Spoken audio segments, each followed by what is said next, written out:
Okay, let's kneel for prayer.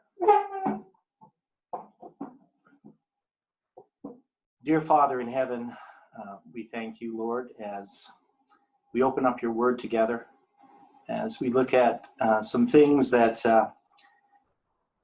are quite unusual way to look at the cross. We just ask, Lord, that your Holy Spirit can be our teacher and help us, Lord, as we look at these things to understand them. We pray for each person participating live or people who are watching this video later. We ask, Lord, that your Holy Spirit can touch them and that they can see the significance of the cross and of the prophecies in the Old Testament, the types and the symbols, and how they show us who Christ is. We ask, Lord, that you can help me in my teaching here to make things understandable. And we ask, Lord, that you can enlighten each mind, those who are seeking for truth. And we ask this and we pray in Jesus' name. Amen.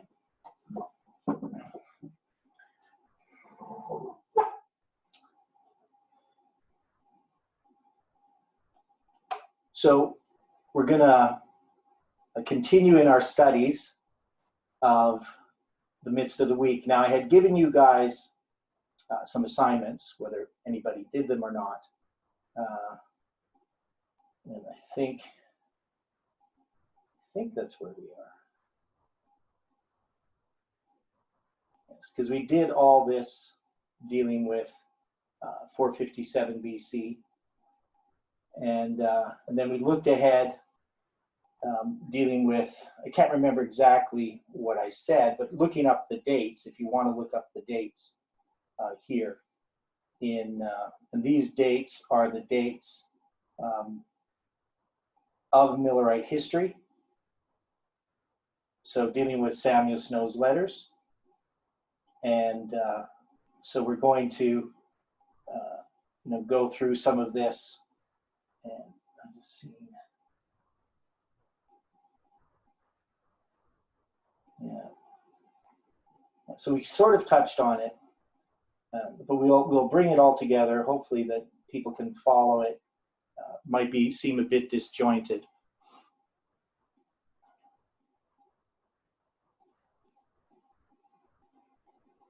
Yeah. So this is the study for today. We're going to study confirming the covenant.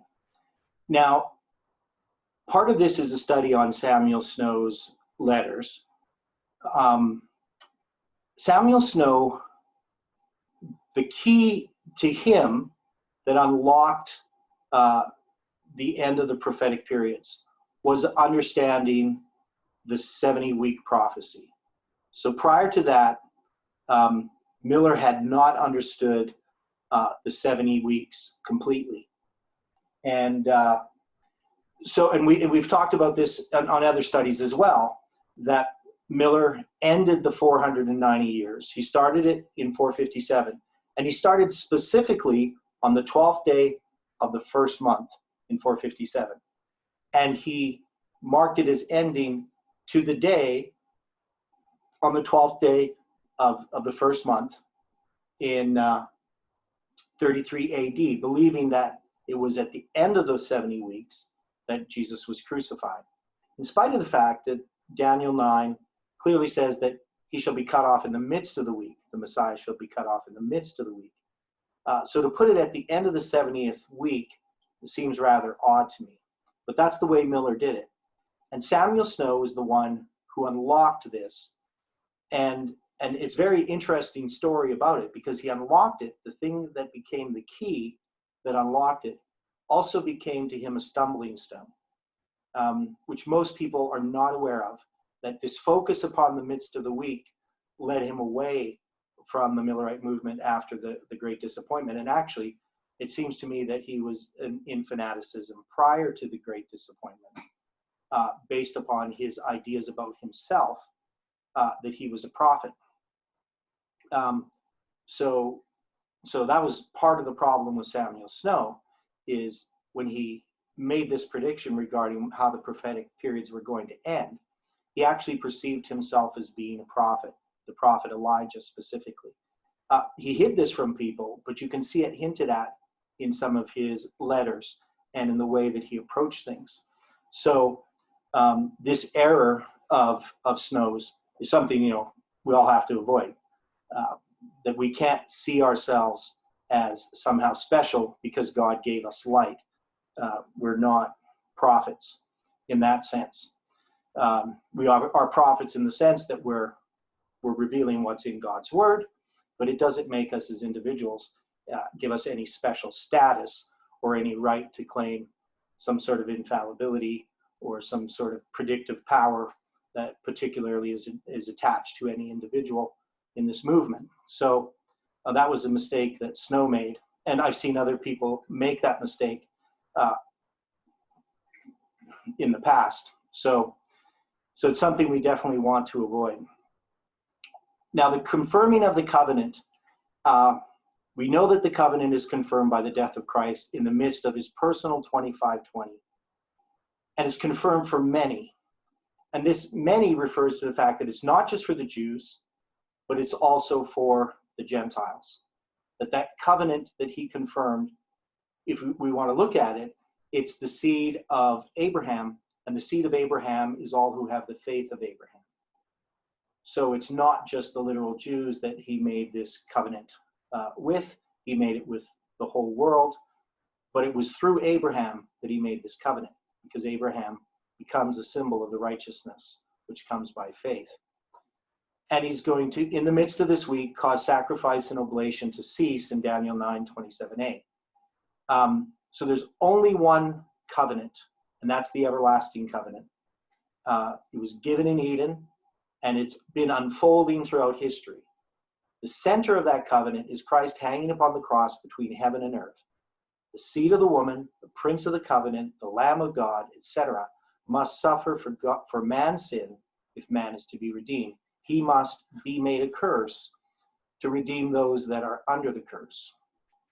And there may truly only be one covenant, but there are many dispensations of God's promises. And this is where the true definition of a dispensation is that God has different ways at different times in which this covenant is acted out, if we want to use that phrase. So the many refers to these many dispensations as well, not just to many individuals.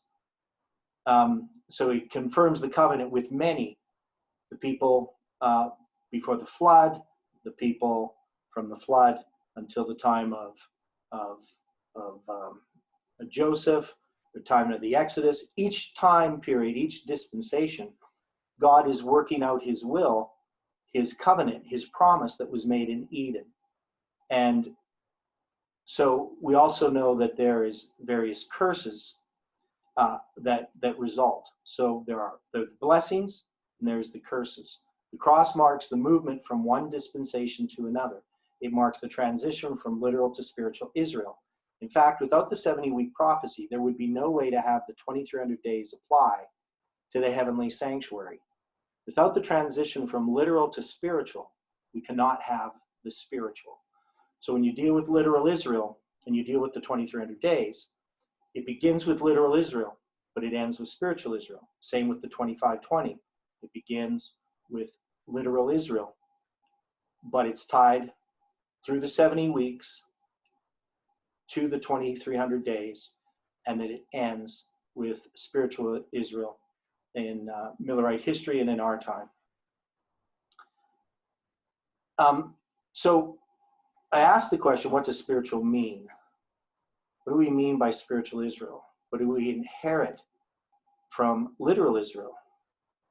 Sister White has an answer. This is a good description of how we should look at the relationship between literal Israel and spiritual Israel. That which God purposed to do for the world through Israel, the chosen nation, he will finally accomplish through his church on earth today. He has let out his vineyard unto other husbandmen, even to his covenant-keeping people who faithfully render him fruits in their seasons. Never has the Lord been without true representatives on this earth who have made his interests their own. These witnesses for God are numbered among the spiritual Israel, and to them will be fulfilled all the covenant promises made by Jehovah to his ancient people. Today, the Church of God is free to carry forward the completion of the divine plan for the salvation of a lost race. For many centuries, God's people suffered a restriction of their liberties. The preaching of the gospel in its purity was prohibited, and the severest of penalties were visited upon those who dared disobey the mandates of men. As a consequence, the Lord's great moral vineyard was almost wholly unoccupied. The people were deprived of the light of God's word. The darkness of error and superstition threatened to blot out a knowledge of true religion. God's church on earth was as verily in captivity during this long period of relentless persecution as were the children of Israel held captive in Babylon during the period of the exile. But thank God, his church is no longer in bondage. To spiritual Israel have been restored the privileges accorded the people of God at the time of their deliverance from Babylon. In every part of the earth, men and women are responding to the heaven-sent message which John the Revelator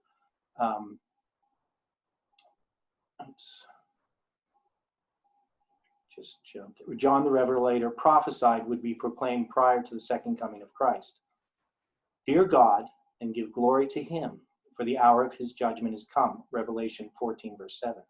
No longer have the hosts of evil power to keep the church captive. For Babylon is fallen, of that great city, which hath made all nations drink of the wine of the wrath of her fornication. And to spiritual Israel is given the message, come out of her, my people, that ye be not partakers of her sins, and that ye receive not of her plagues. Verse 8, 18 and 4. As the captive exiles heeded the message, flee out of the midst of Babylon, Jeremiah 51, 6, and were restored to the land of promise. So those who fear God today are heeding the message to withdraw from spiritual Babylon, and soon they are to stand as trophies of divine grace in the earth made new, the heavenly Canaan. And I seem not to have put the reference there, and I can't remember why. I should have corrected that. Anyway, there's a reference to it, and I didn't put it there, I don't think. Anyway, to understand this simply, we could say that ancient Israel is typical of spiritual Israel. If we are to understand the antitypical, we must have a correct appreciation of the typical. If we are to understand the confirming of the covenant, we must understand what that covenant is and how Christ's death upon the cross confirms it. So here I'm going to refer to back to Abraham, the 1 week. So we know Christ confirms the covenant in this 1 week. Why does he do that? Why does he choose this week? So we know that God created the world in 1 week. The work of recreation after sin is also 1 week. There are 6,000 years of this work and 1,000 years of rest from this work. The week is a symbol of God's restoration from sin. The Sabbath, a memorial of God's creative work, becomes a symbol of God's recreative work. And this is pretty straightforward and understood by most Seventh-day Adventists. God utilized the sabbatical cycle for the children of Israel as they inherited the land that he had promised to Abraham. The land was to work for 6 days and rest for the seventh day, the seventh year of that sabbatical cycle. 7 times 7 years were also used in the Jubilee cycle. God has set the pattern of his work of restoration. When God's people failed to observe these cycles that are presented in Leviticus 25, we find corrective periods of 7 times given in Leviticus 26 to correct and chastise God's people.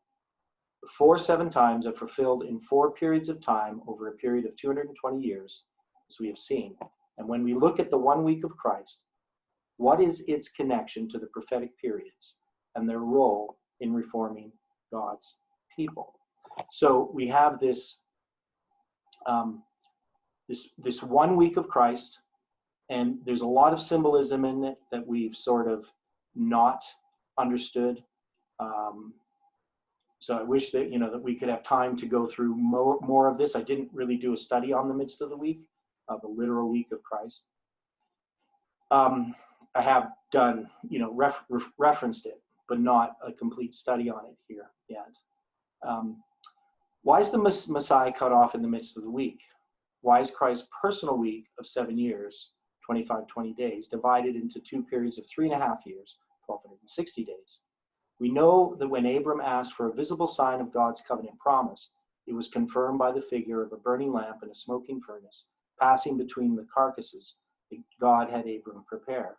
We have shown elsewhere that this was symbolic of the period of 430 years that was equally divided into two periods of 215 years. We must then understand that Christ's personal period of 20 days is a visible sign given to confirm Christ's covenant to us. The understanding of Christ's week was light that came during the midnight cry. Miller initially understood that the 70 weeks ended with the crucifixion in 33 AD. Samuel Snow came to understand that Christ was crucified in 31 AD. Those who criticize Adventism for placing Christ's crucifixion in 31 AD fail to understand how the Hebrew calendar works.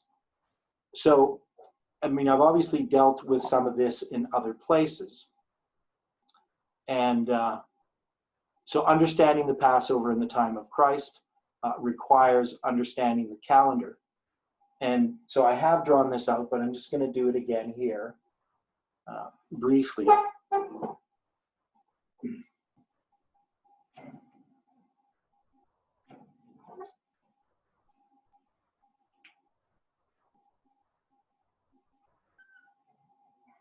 So we know there's the first day of the first month in 31 AD. And we know that the lamb is going to be set aside on the 10th day of the first month.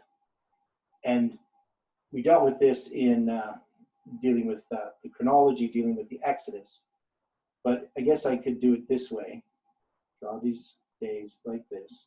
So this is the 10th day, the 11th, the 12th, the 13th, and the 14th and 15th days. Now this is the Sabbath. This is Friday. And this here is Sunday. Pardon me. This is Sunday over here, the 9th. Now, people often talk about Palm Sunday. And so Palm Sunday is this day. Palm Sunday is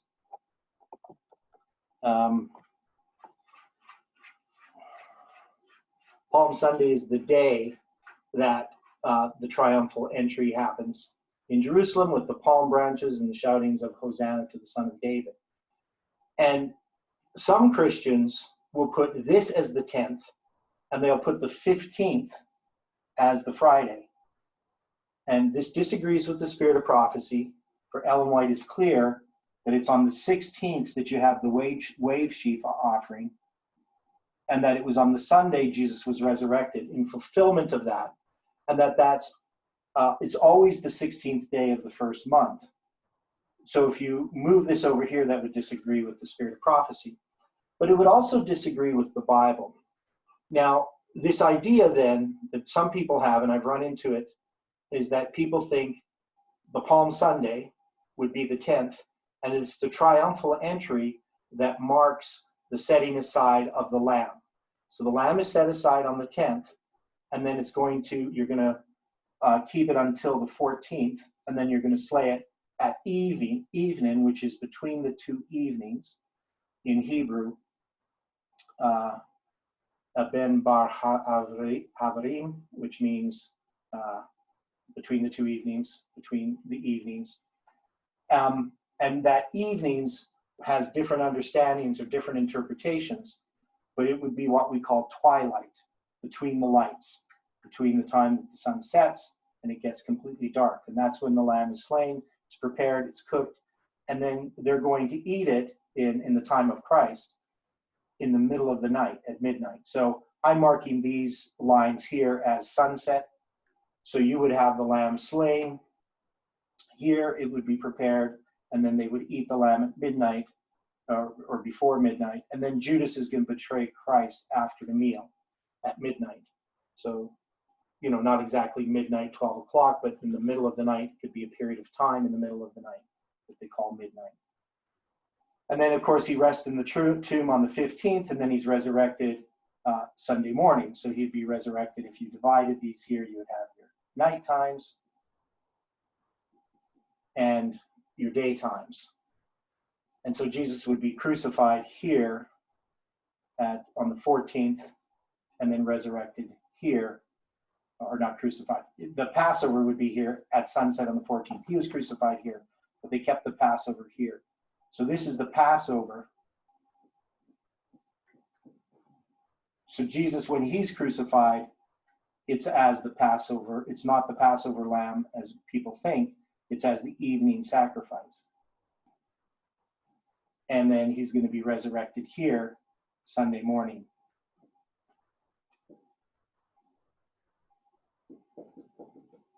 So this is the way that Ellen White lays it out. It's the way that it should be understood. And then this 10th, when the lamb is set aside, is at sunset. So at sunset here, or after sunset, this is when Jesus enters the temple. So it's not the triumphal entry that marks the setting side of the lamb. It's he comes, he sees the sun setting, he weeps over Jerusalem, and then he goes into the temple. And then he's going to come there again during this week. The next morning he's going to be there.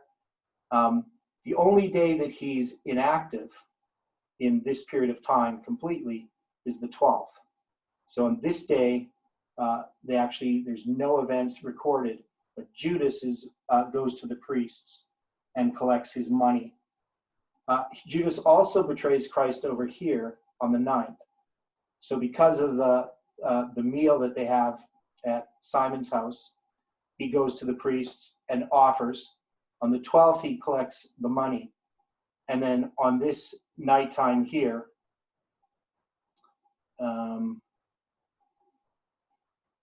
which would be here at midnight after they have the Passover meal, this is when Judas is going to go out to the priests and bring the soldiers to arrest Christ for his trial. So this is the week that's laid out, or this is this week. This is not the week of Christ. This is the week of the Passover week in how it's understood. But we know that this week occurs in the midst of the 70th week.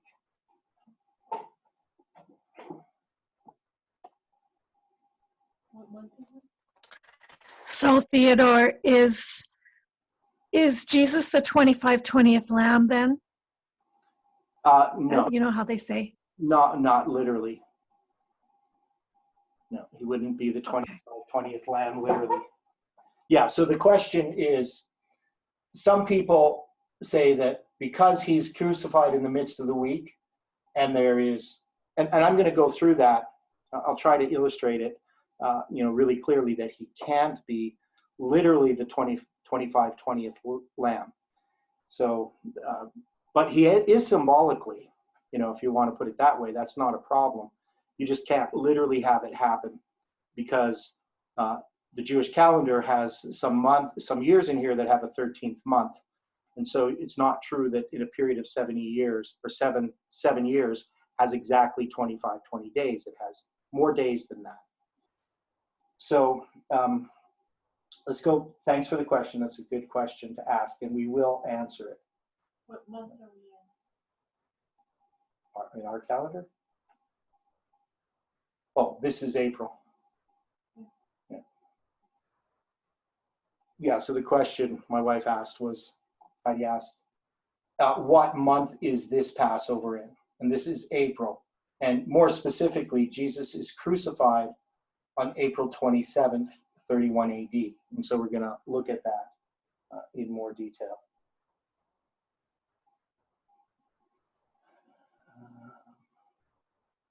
So in understanding the Passover in the time of Christ, I explained this already. And Ellen White says, in the temple, the morning and evening sacrifice daily pointed to the Lamb of God.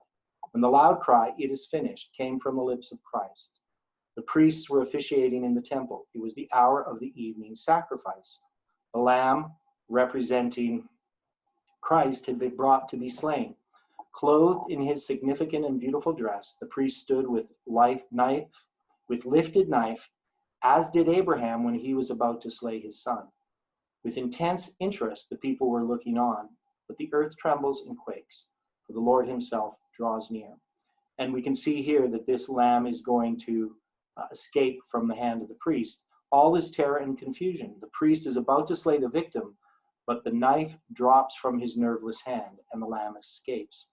Type is meant antitype in the death of God's Son. The great sacrifice has been made. The way into the holiest is laid open. A new and living way is prepared for all. No longer need sinful, sorrowing humanity await the coming of the high priest. So we see that this sacrifice that Christ accomplishes, it puts to end the sacrifice and offerings. Now, Angela sends a verse, 1 Corinthians 5:7. Christ our Passover is sacrificed for us. She says, you say he was sacrificed at the evening sacrifice, so not at the time of the Seder, but the following day. So I wouldn't say it's the following day. Ellen White says on the same day that the lamb was eaten, Christ was sacrificed, that he was crucified on the same day. And so the meal was eaten that night of the Passover, and that day he was crucified. And, I taught for years that Jesus was slain at the time of the Passover, taking that verse to mean he's our Passover. He was slain at the time the Passover sacrifice is slain. He's slain on the day of the Passover, but all the sacrifices, all the blood sacrifices, typify Christ. But the time in which he died was the time of the evening sacrifice, not the time that the animal was slain. Now, there's a lot of Jewish tradition regarding what happened at the time of the Passover, and some of it is kind of ridiculous. The number of lambs that were slain, for instance, for the Passover. If they were all slain in the temple, people have marked the logistics of how fast these lambs would have to be slain for the number of people that they claim were in Jerusalem for the Passover. And it would have been a slaughter that was unimaginable, that you could have that many lambs slain that quickly. So, and especially at the time that they need to be slain. Now, it's true that Passover lambs were slain in the temple. At least I believe it is true. But it would not have been slain for all the people. Most of the people would slay their Passover lamb at home, not in the temple itself. They say that one of the reasons they may have moved the time of the Passover to 3 p.m, had to do with the number of animals that needed to be sacrificed. But even then, the amount that they needed could not have been sacrificed in that period of time to actually have the Passover. So the biblical understanding, and what I get from the spirit of prophecy as well, is that Jesus kept the Passover with his disciples. That was a proper Passover meal. It wasn't something that they did beforehand. And one of the objections that people have is, I think it's in John's Gospel, where it talks about how the priests did not go into Pilate's hall because they didn't want to get defiled so that they could not keep the feast. And most people assume that that's just the Passover meal. But that would be referring to the whole Feast of Unleavened Bread that followed, starting on the 15th. Also in the Bible, they often call the Passover, the proper day, the 14th. They will sometimes refer to that as the Feast of Unleavened Bread, even though technically the Feast of Unleavened Bread doesn't start till the 15th.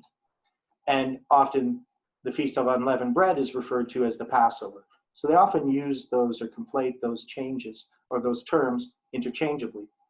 So that would be my answer to that. It was a difficult thing for me to change my views on this matter. But once I looked at all the evidence, I couldn't really see any other way to understand it.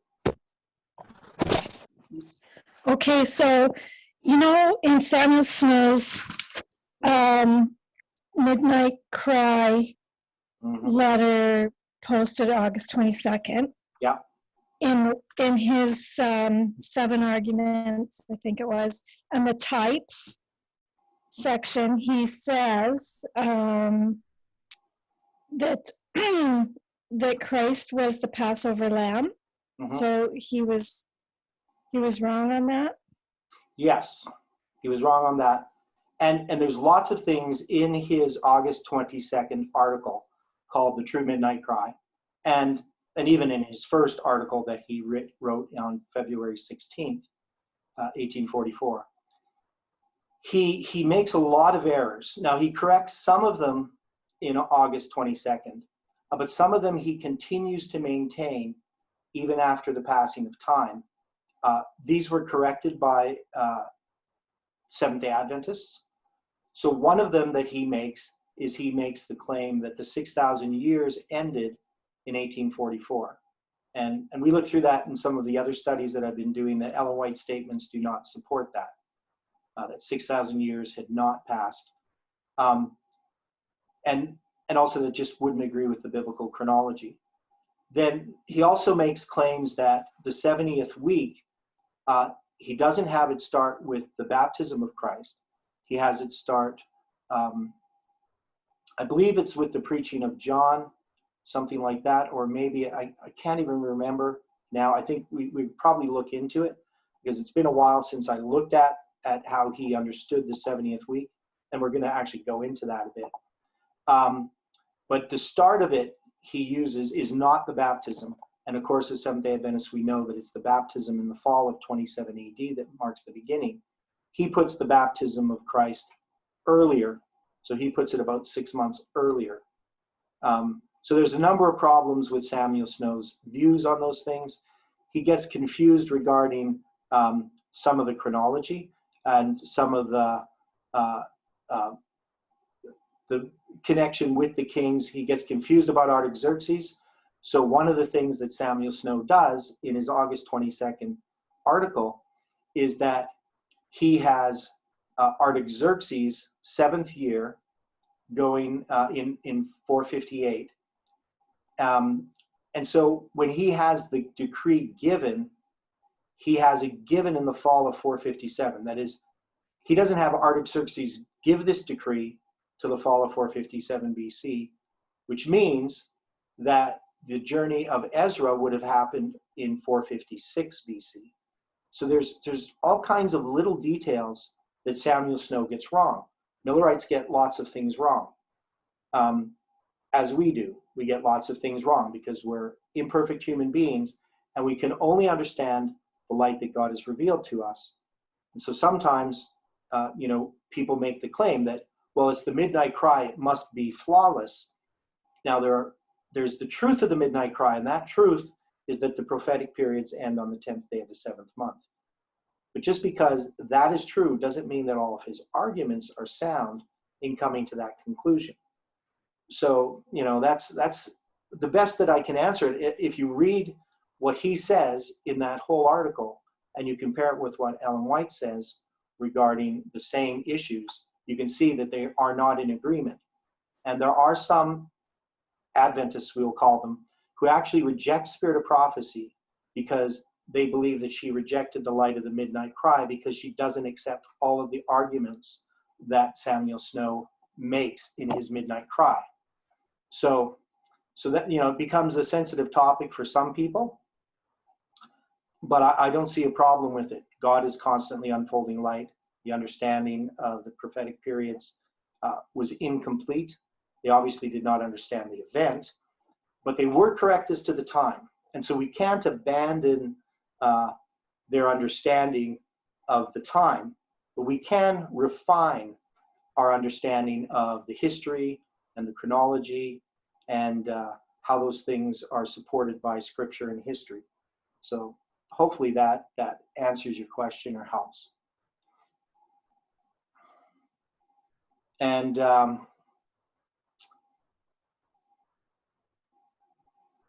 so we have one of the arguments for the Passover being slain on Friday evening at the same time Christ was slain. I mentioned this. It says in John 18:28, then led they Jesus from Caiaphas unto the hall of judgment, and it was early, and they themselves went not into the judgment hall lest they should be defiled, but that they might eat the Passover. So people assume here that when they're talking about the Passover, they're talking about the Passover lamb.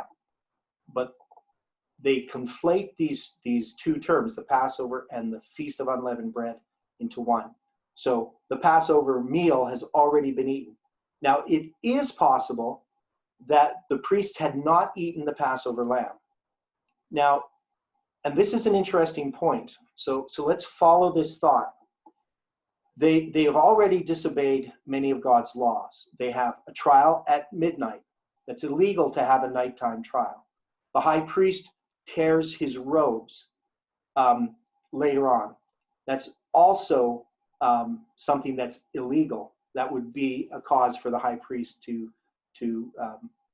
either lose his role as high priest or to be killed. It would cause the death penalty.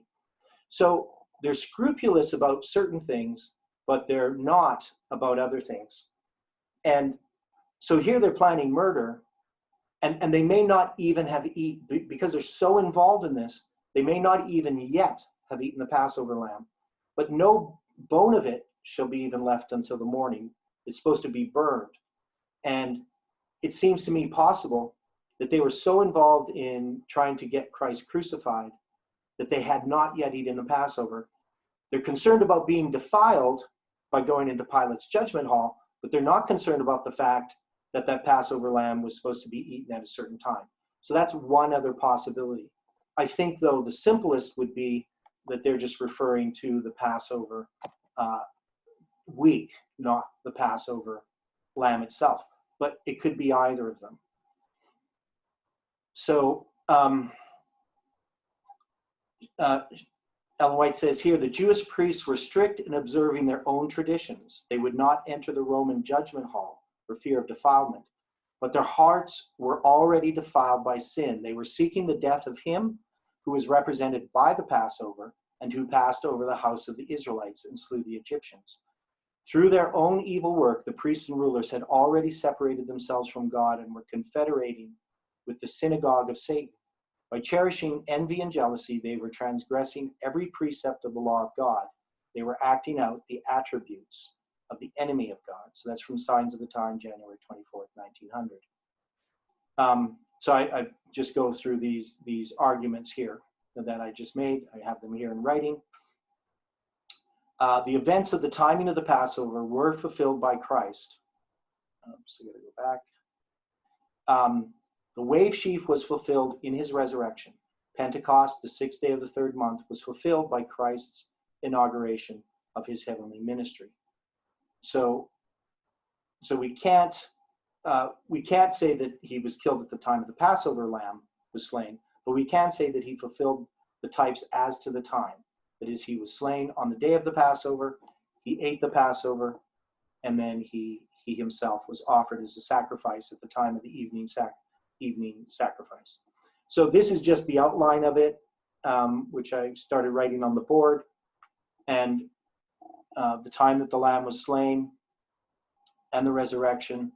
If you look at that period of time, you actually have 3 days and 3 nights in a biblical sense. And I'm not saying that that's what he meant, because 3 days and 3 nights can just mean it's an idiomatic expression for a period of time that covers 3 days. You know, people say he had to be 3 days and 3 nights in the belly of the whale, or Jesus had to be in the heart of the earth, just as Jonah was in the belly of the whale. And so they argue it's 72 hours. But was Jonah in the belly of the whale 72 hours? Is that what the expression 3 days and 3 nights meant in regarding to the time that Jonah was in the belly of the whale?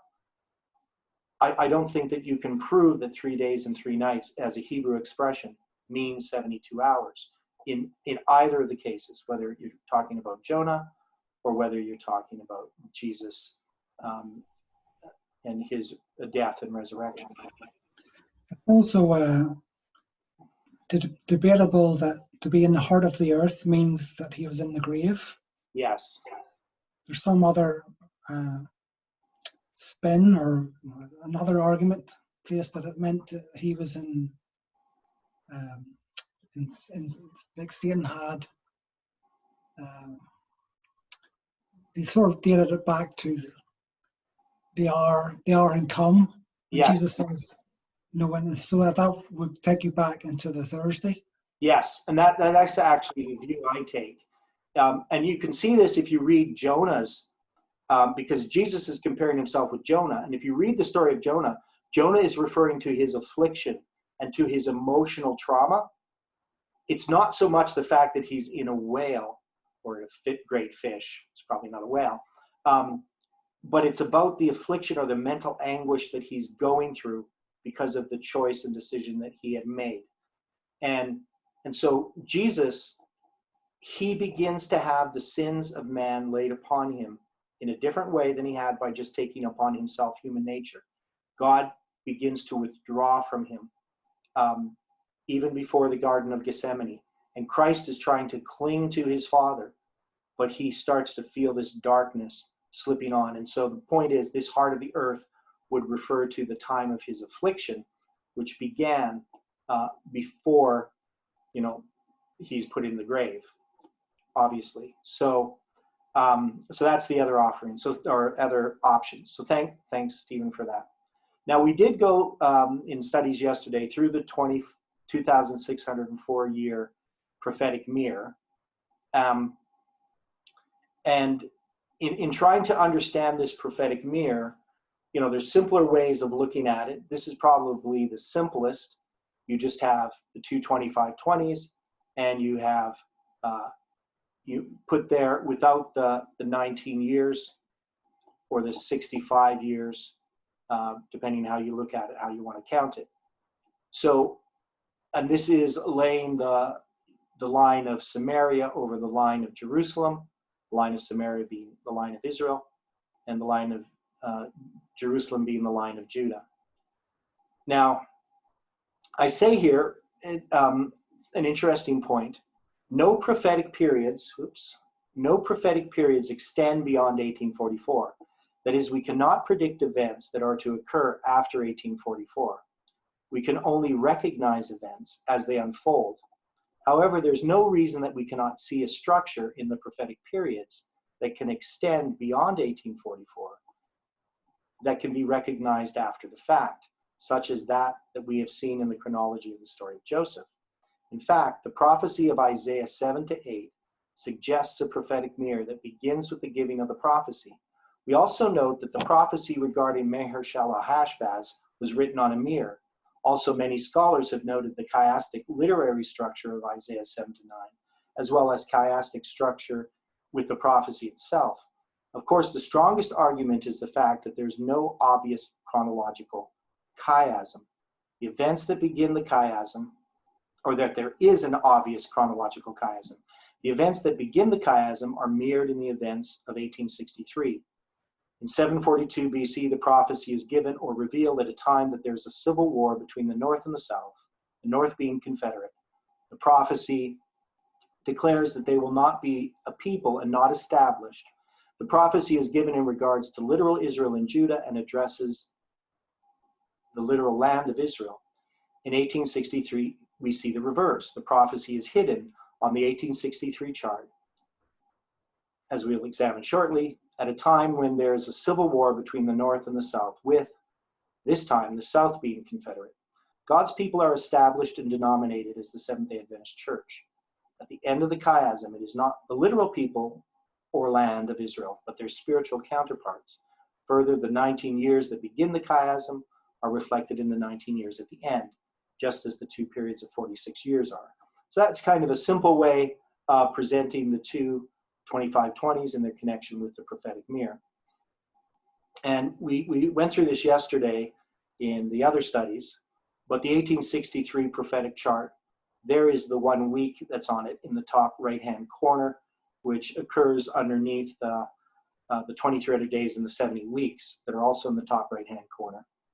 And I did the math calculations, and here I took on the left side from the 1843 prophetic chart, the 7 times 12 equaling 84, times 30 equaling 25/20, and I copied and pasted and did some Photoshop to create on the right side how that is changed by the midst of the week. So Jesus Christ is crucified in the midst of the week, and that week he confirms the covenant with many for 1 week.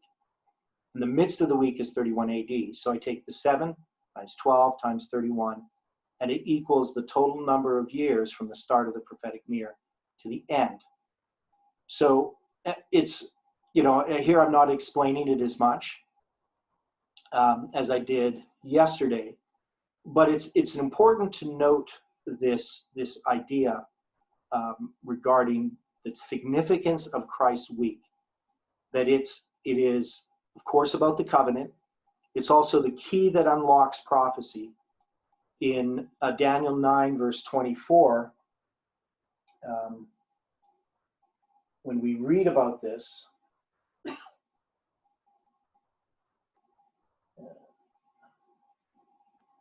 it says the things that the 70 weeks are to do. It says it's going to finish the transgression, make an end of sins, make reconciliation for iniquity, bring in everlasting righteousness, seal up the vision and prophecy, and anoint the most holy. So there's these 6 things that are mentioned. This word seal up doesn't mean close up in the sense that, conceal. It refers more to the idea of an affirmation, but it does include the idea of a sealing as well. So if you're going to seal up something, the idea is more like a letter, where you put the letter in the envelope and you put your seal upon it. So it gives an affirmation of it. And then when that seal is broken, you then have this insight. So it's giving a confirmation of its source, but it is also closing it up. But it's also giving, it's going to be unsealed. So it's not just sealing up something that it's never going to be seen. So that's what the word seal up the vision and the prophecy means. So if you think about this 70-week prophecy, the way that it seals it up, or the point in which it's sealed up, is the cross. The cross is the key that unlocks all prophecy. It gives meaning to the past types, and it shines light on the future. So without the cross, you really don't have an understanding of Old Testament prophecy. It would be meaningless.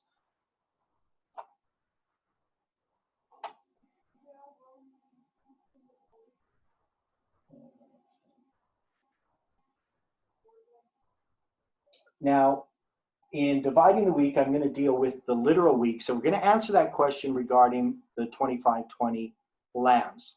So we're going to look at this in another way.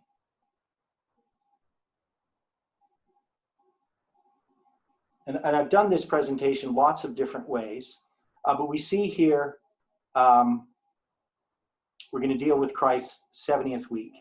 And we're going to deal with these, and I've done this already in other presentations to some degree, but we're going to look at the period of time of the literal week of Christ. So let's I'll draw this out and go through it step by step.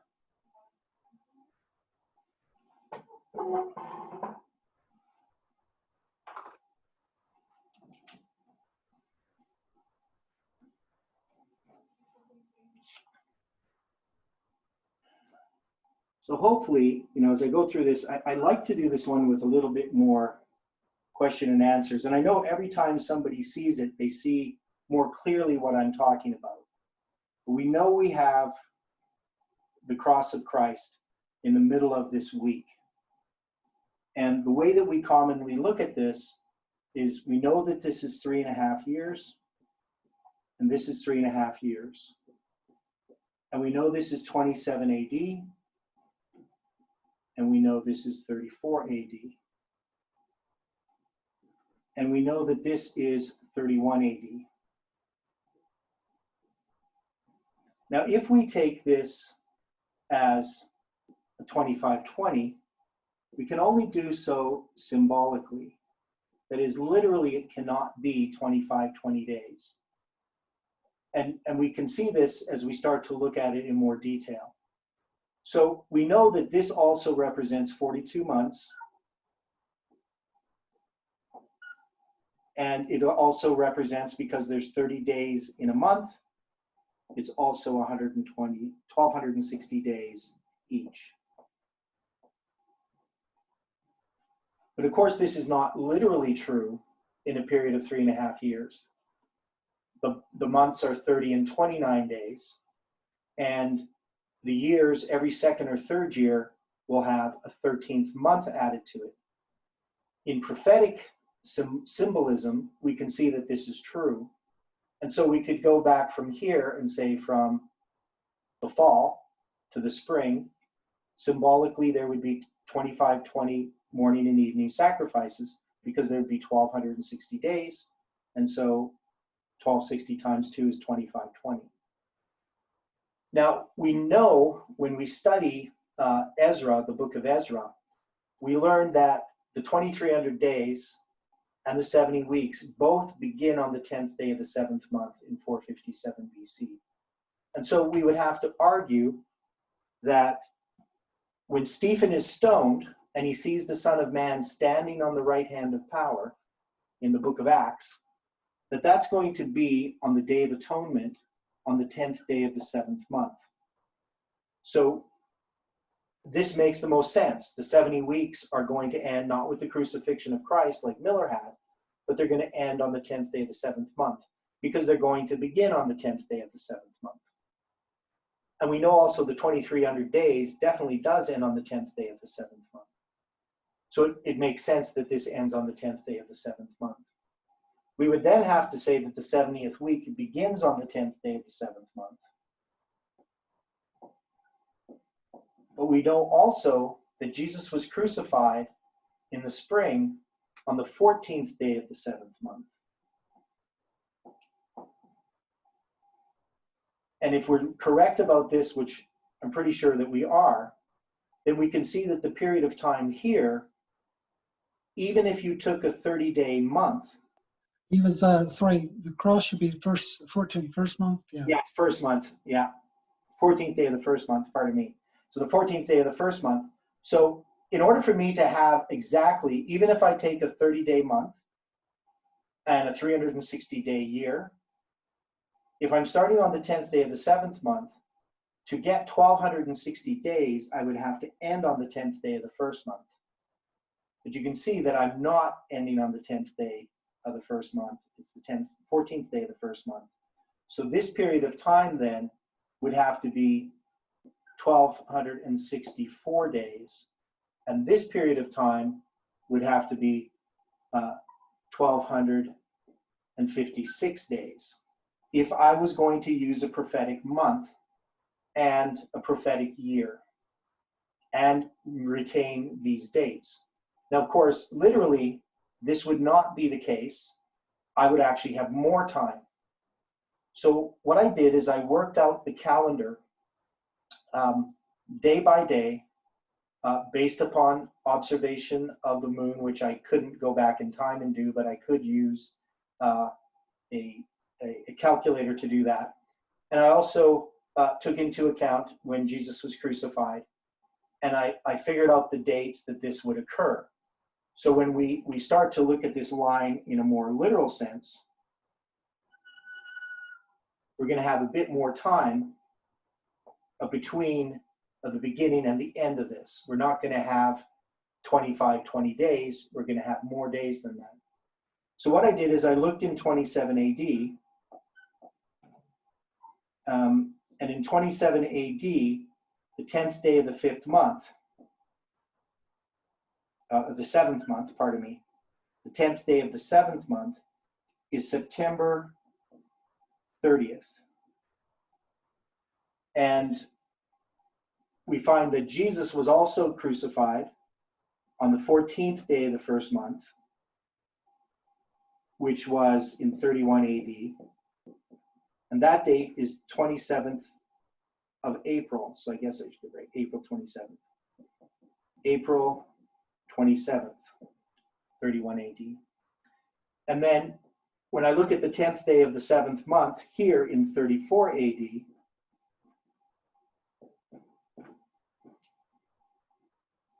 that date is October 12th.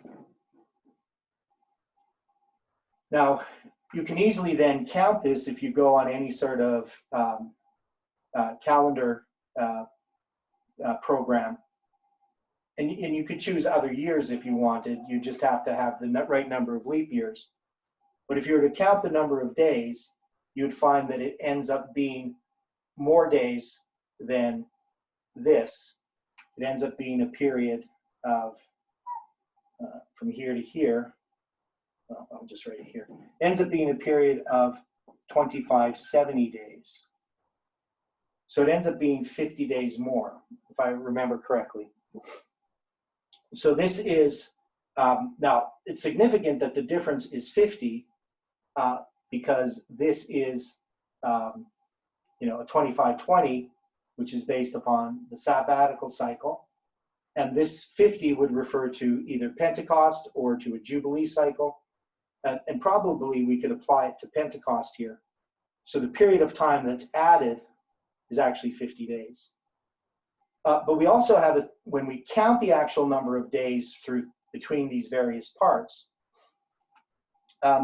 this period of time here, what I wanted to see is how many days it was, the actual literal number of 1260 days. So if I go to the 1260 days and I place it here, it ends up becoming November 15th, I believe. I always forget that one. We'll just put that November 15th. I believe that's the date it is. And this ends up being a period of 46 days. Yes, and that I think would work out. So you'd have October as 31 days, and then you add the 15 days, that's 46 days. So this would be a period of 1260 days. And then when I count 1260 here, I end up with 4 days on this side. So October 8th in 34 AD becomes the extreme point of literal 2520 days. So when I put these here, that's how my 2520 days work out. So it's interesting that if we take the literal days and we look on this side of it, we have 46 days. And we know from the prophetic mirror that we have a period of 1260 days that is followed by 46 days. Now,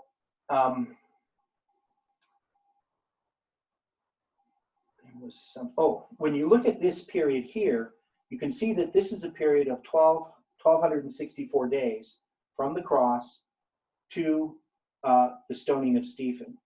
And this reminds me of this period of 1264 days in this sort of symbolic 2520 with a little bit of literalism mixed in, you know, where we're putting the 10th day of the 7th month and the 14th day of the 1st month. And now I didn't do it this way first, but some people have found it helpful that I can take this and I can realize I can flip it over. That is, I can look at this period of time here as matching this period of time here, which means that this line on the bottom, so this is days going this way. So I have days going this way. But if I want to look at it, I can see that years, maybe I'll put it over here, years are going this way. And so then we can do something quite interesting with this, is we can recognize that this is 1844. The 10th day of the 7th month. So this would be October 22nd, 1844. This would be 1798. And 1260 years before that would be 538. And then I could put all the other years on this line if I wanted to. I can imagine that there's all these years going this way on the bottom. And each day for a year occurs, though in the opposite direction. So some people thought this was very strange for me to do. I thought it was kind of strange as well, but this is just what this suggested to me, is that I could see that in the week of Christ, we have not just the 2520, but we also have the prophetic mirror. Now, if I was to extend this put the 19 years here, I would see that this came to September 11th, 27 AD. And this symbol here seemed to me pretty significant, that I could have this symbol showing up. Now this would be 1863, of course. So that's 1863. And so we could then see that this history here in 1863 is connected to September 11th. That's going to happen in our history. Now, I could also then extend this period of time. So I have this 19 and 46, 26. So this is 65. And I would have to add from here 19 years or 19 days, depending which way I'm looking at it. So I'd have to go here to October 27th, 34 AD, to get the end of this, to get this to parallel 742 BC. So hopefully people are following this. This is 742 BC. This would be 723. This here would be 727. So it wouldn't line up with either of these dates. And these are all BC dates. And then this is 538 AD. And these, of course, are AD dates going this way.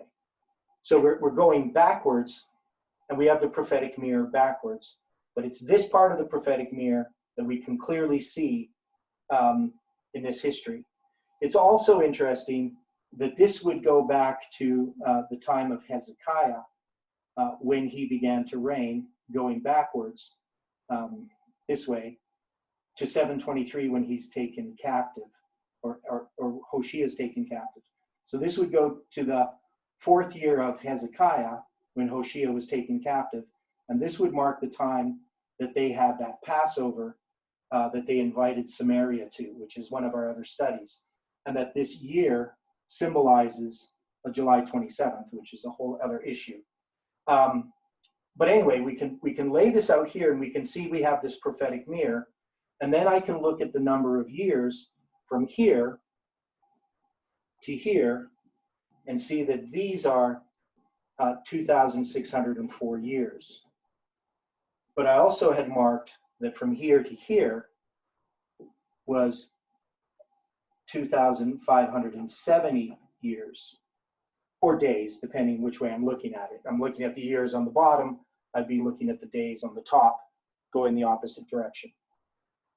Don't know if that makes sense to everyone, even if you've seen it before. Sometimes people look at it again, it becomes a little bit odd to look at. Get that blind straightened out, it's blocking the screen. I'm just crooked, thanks. So this is the week of Christ, and I don't think that we've fully plumbed it.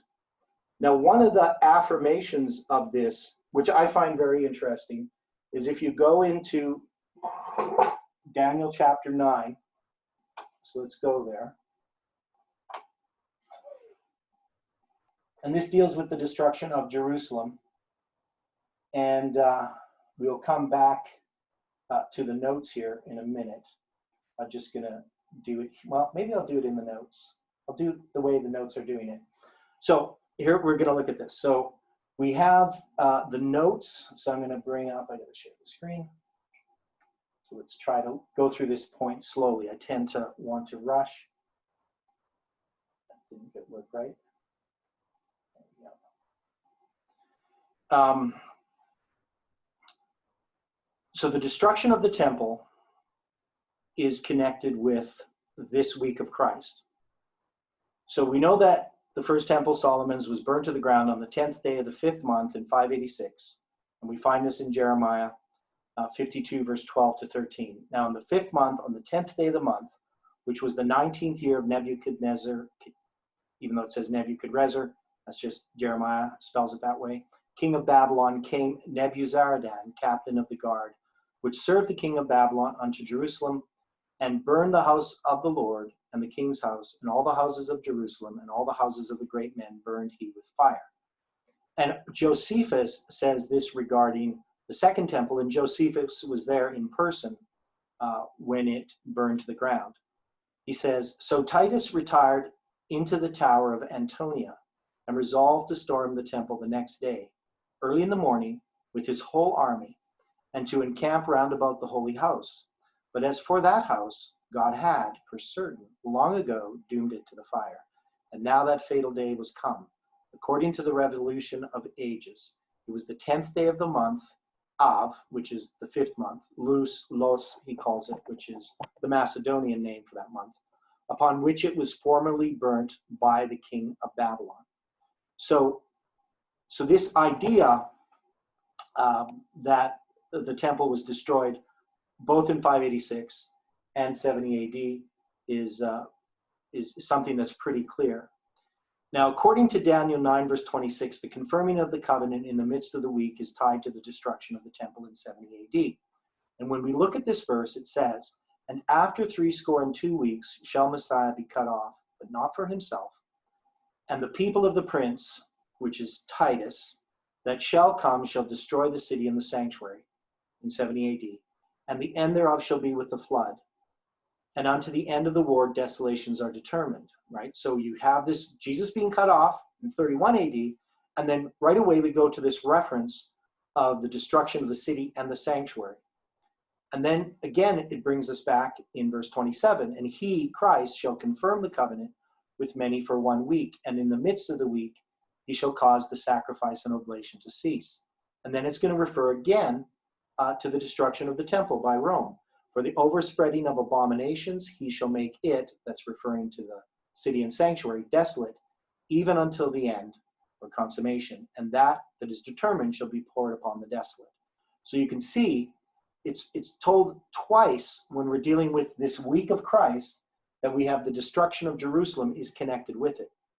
So when I first drew this out, someone asked me the question, what other date, if we were going to put a date on here, so you can see here, I have 1844, and I have on the biblical calendar the 10th day of the 7th month, because this is 27 AD. You changed the view. Yes, I will. Sorry.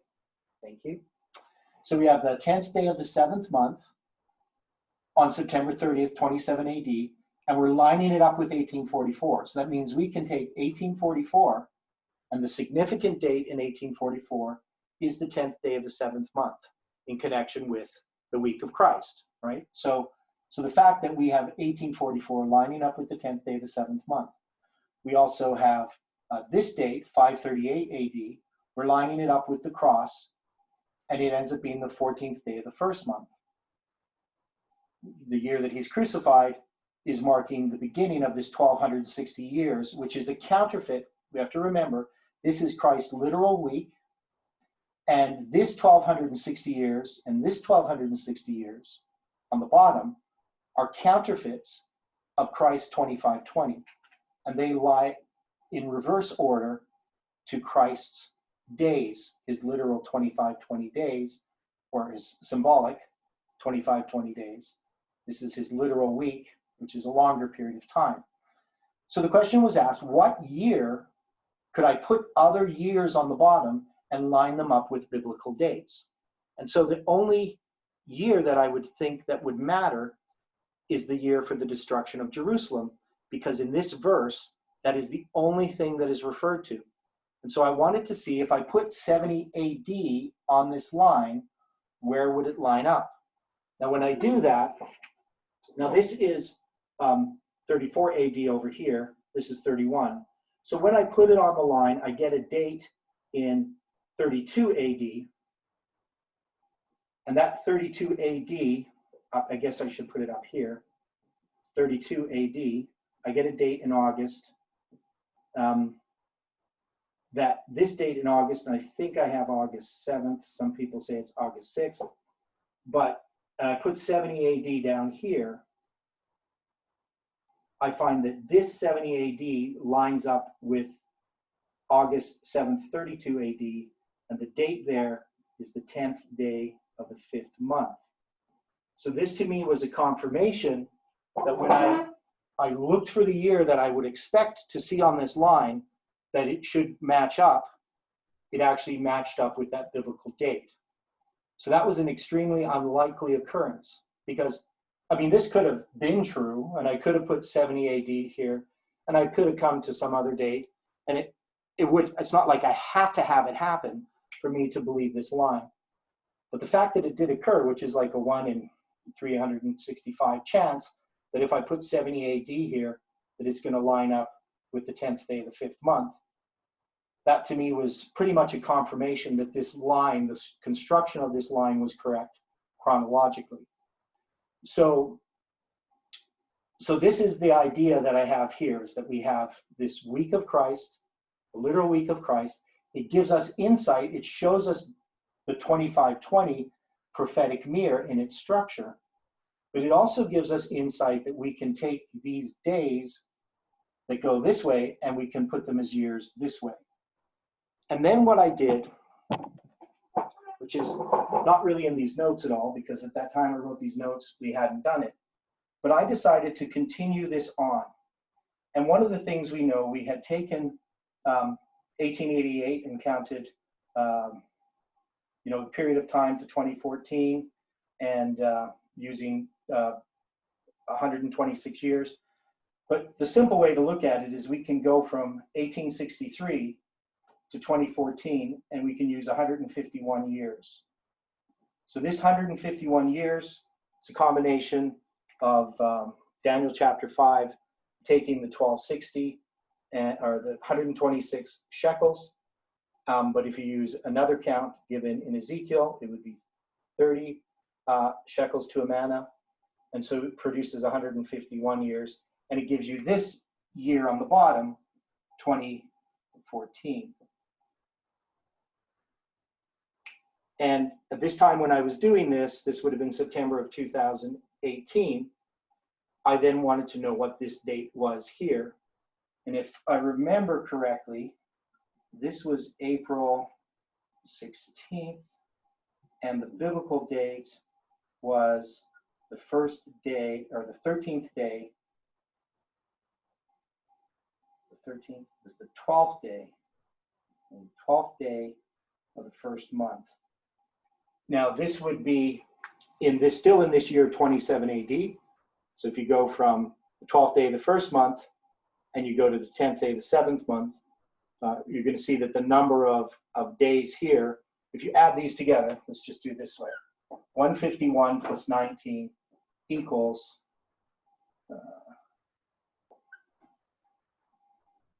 and that'd be 7. So this is 170 days. So I'm just trying to see if I can do it this way, if this works. So now I'd have to add 19, which could give me 189. I think I might have the wrong date here. I don't know if you can even see what I'm doing, if you understand what I'm doing. Because we know from the 10th day of the 7th month to the first day of the first month is 187 days. So if I went to the 16th, I think that's what it is. Never mind. So that's right. This is the 16th day of the first month.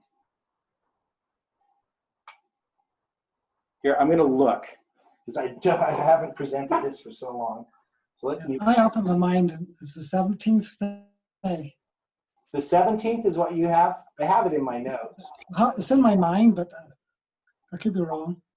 And these notes don't seem to be showing the picture properly.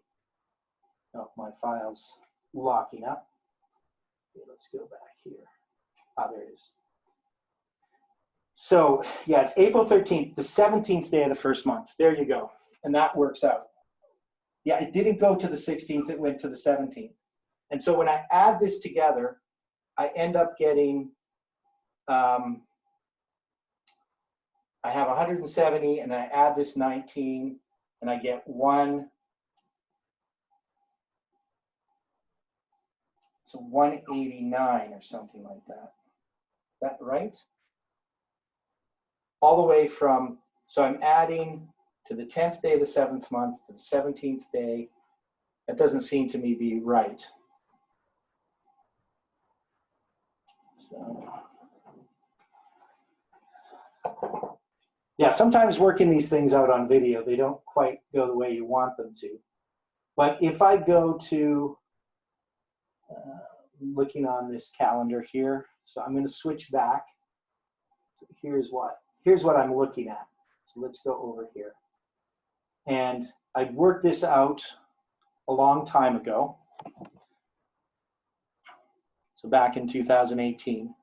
And I have this chart that we drew out. So you can see I have there the 17th day of the first month, which is April 13th, 27 AD. What I've done is I counted, it might be pretty small. I could probably zoom in a little bit. So let's do it that way. So you can see there I have the 17th day of the first month, April 13th, 27 AD, and I have it marked as 2014. Now, to go all the way back to April 10th would be 2017. That's a whole other thing, but I put those 3 days in there for a reason. Whether that's meaningful or not, I think it actually is, but we haven't really dealt with that. And you can see I can count the 151 days to 1863, and it's 170 days to the 10th day of the 7th month when I'm counting from the 17th. So it's 170 days, and I was trying to add then going to the first day of the first month, which I don't need to do because from the first day of the first month to the 17th is going to be 17 days, so it'd be 187 days. And so that confirms it. I was doing the math wrong, trying to figure it out wrong.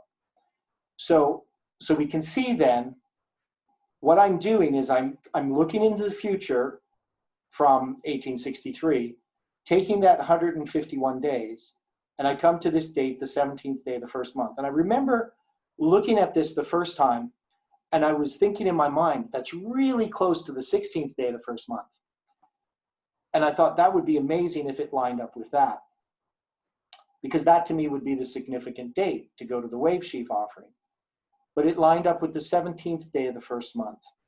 Now, Stephen had sent a letter to Jeff, and Jeff was presenting in the Alberta camp meeting on this, and he was using that calculation where you count from Pentecost in 31 AD, the number of days going to October 22nd, 1844.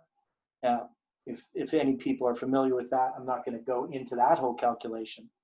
But what I did is instead of taking 359 days, is I took 360 days times 1844. And I got this number, 663,840 days. So what I did is I counted those backwards from October 22nd, 1844. So you can see here I have all those days listed. October 22nd, 1844 is way on the right side.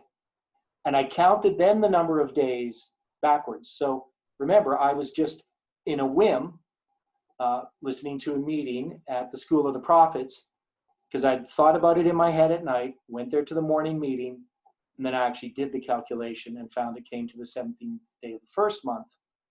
But then I kept thinking about it, doing the calculation on the left side. But then I kept thinking about it and thought, what if I use Stephen's calculation? So I took 360 times 1844, and when I counted backwards from October 22nd, I came to this date, the 17th day of the first month, that I'd already chosen as marking 2014. So to me, the 2014 was already something that was established.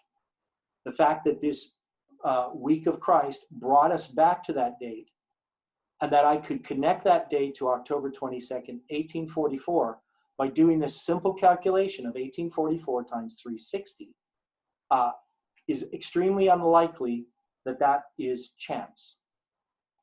So, because I didn't pick the date 214, that date was chosen by someone else. They knew nothing about this prophetic mirror.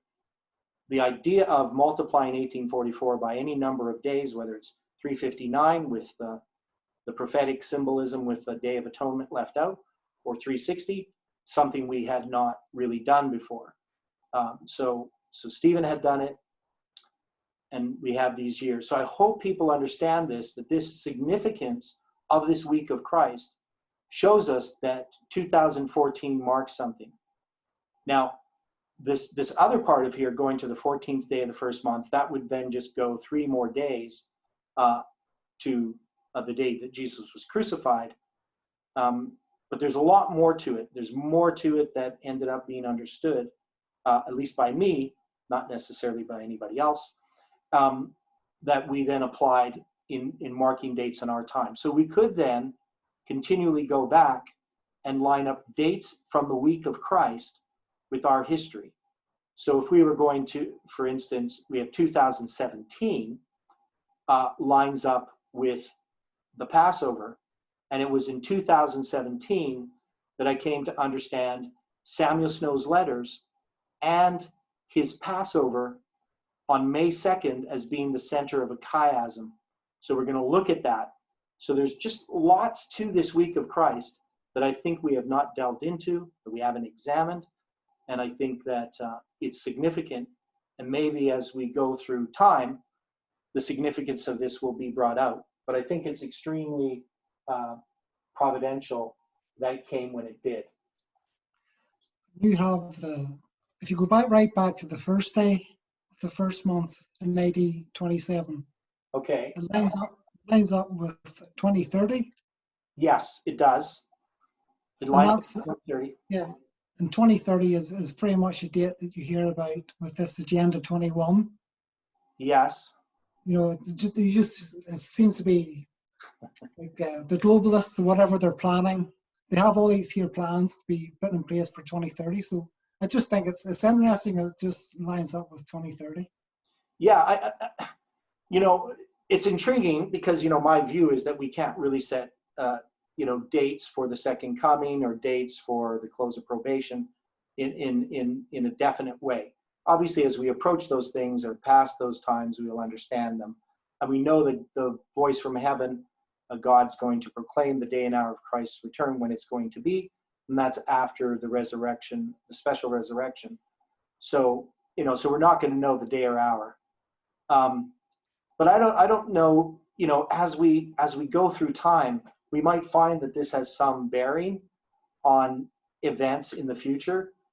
I don't like to think that Jesus is going to not come back until like 2030, or, you know, the close of probation for the 144,000 in the world would not happen until, you know, 2030. So I just don't believe that we can predict that far. But I do think it does point, you know, it could possibly point to agendas. I know there are people who are setting the time for the end of the world for 2030, but that to me is too far off.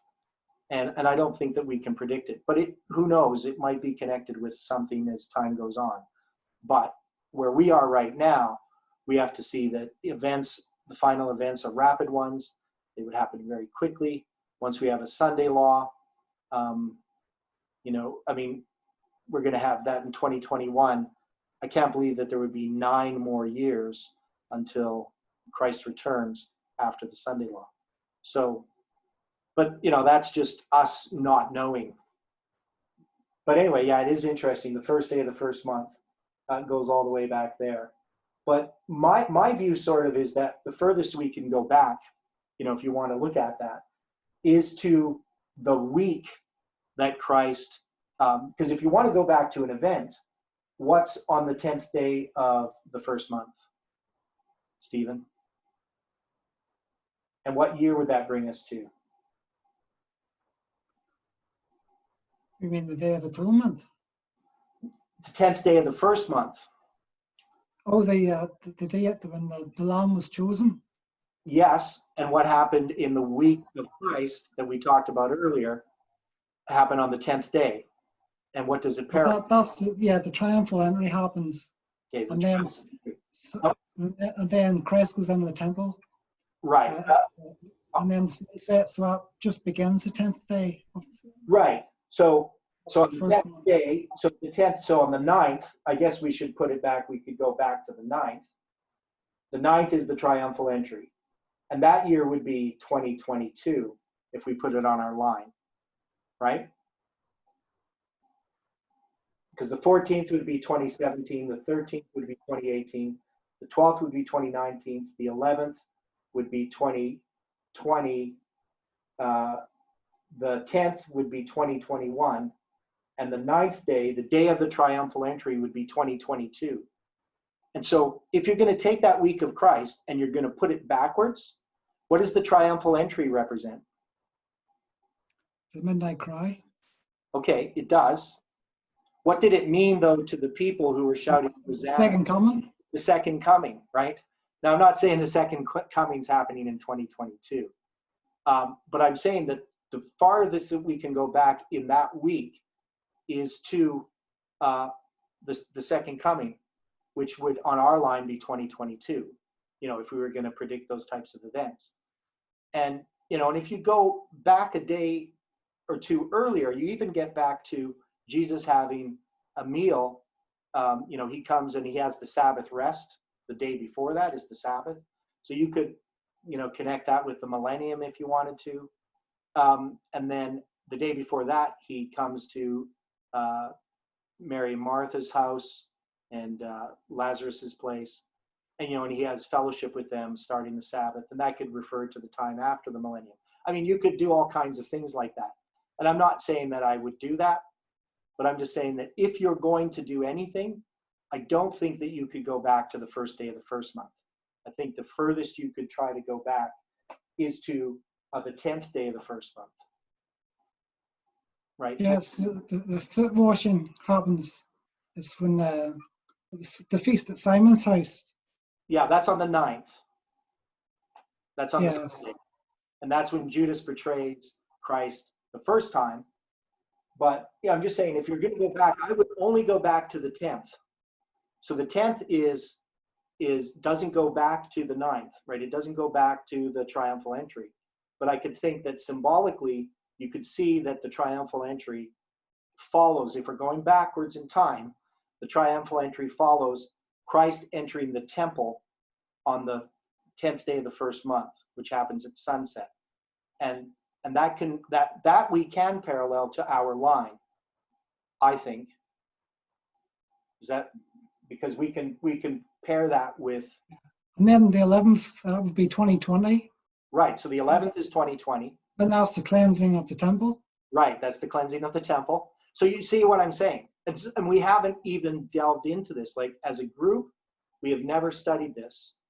You and I are just here studying it really for the first time, beyond me just thinking about it. So I think that we can take this week of Christ and we can pair it with what we've done. And then Judas' betrayal I had on the 12th, and definitely Judas's betrayal occurred in 2019. So 2019 pairs up with the 12th day of the first month. So I think that we can take these things and lay this over top of our history.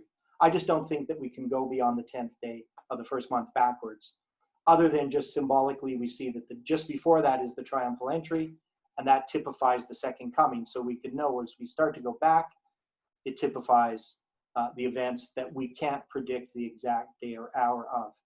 But I think we can go all the way back to the 10th, because that's given us in the week of Christ from when the Passover lamb is slain. And we already see that we fulfilled that history in the way that you're talking about. So you see, how much light there is that we haven't even looked at. And partly this because of distractions, and God's been giving us a bunch of other light. But when this was first presented, this week of Christ, there was a bunch of stuff going on at the School of the Prophets that got us distracted away from this week of Christ in 2018. One was the November 9th prediction. But without this week of Christ, I would not have been able to understand the chronology enough to really, because I'd already marked 2019 based upon this week of Christ as Judas' betrayal. And that seemed to fit in with this November 9th coming up in 2019. And those were some of the reasons why I even accepted it. But also the way that I was using chronology allowed me to look at things more specifically. So to do the calculation, 391.5, there was a whole bunch of things that I'd gone through personally that prepared me to make that calculation, and you know, how God was leading Stephen and other people, that we could then come to July 18th, 2020. So all those things unfolded as they should. I'm not saying that, you know, we, even though there was these distractions, God's providence is there. But I think we have to sometimes come back to these things. So thanks a lot for that, Stephen. That's, you know, there's a lot of insight that we can continue to get from this. Now, where are we time-wise? Okay, so we're about 12:30, and normally I take a break at this time. So we have the destruction of the temple, the week of Christ, and I think we basically completed this.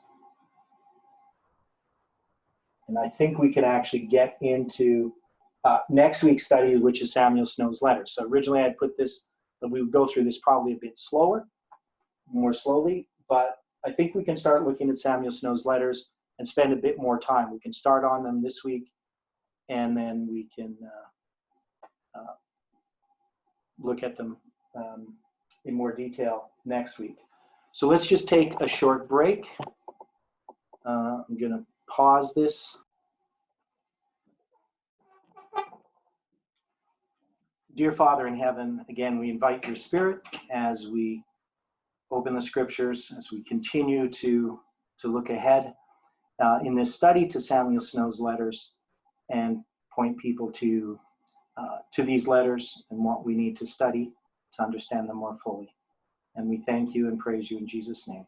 Amen. So I put up here on the screen the Three Angels Messages source book. Now this is available, of course. I did email it to everybody, I believe, who got the notes for this. I could send it again if people wanted me to. Now, this Three Angels Messages source book was put together by me and some other people back in 2017. And I have, there's a table of contents here. Let's see, I don't like it in this format. Now, this is probably not the best format. I'm going to change the format that I'm looking at. I'll bring it up here. That's the Midnight Cry one. So let's bring up this other one.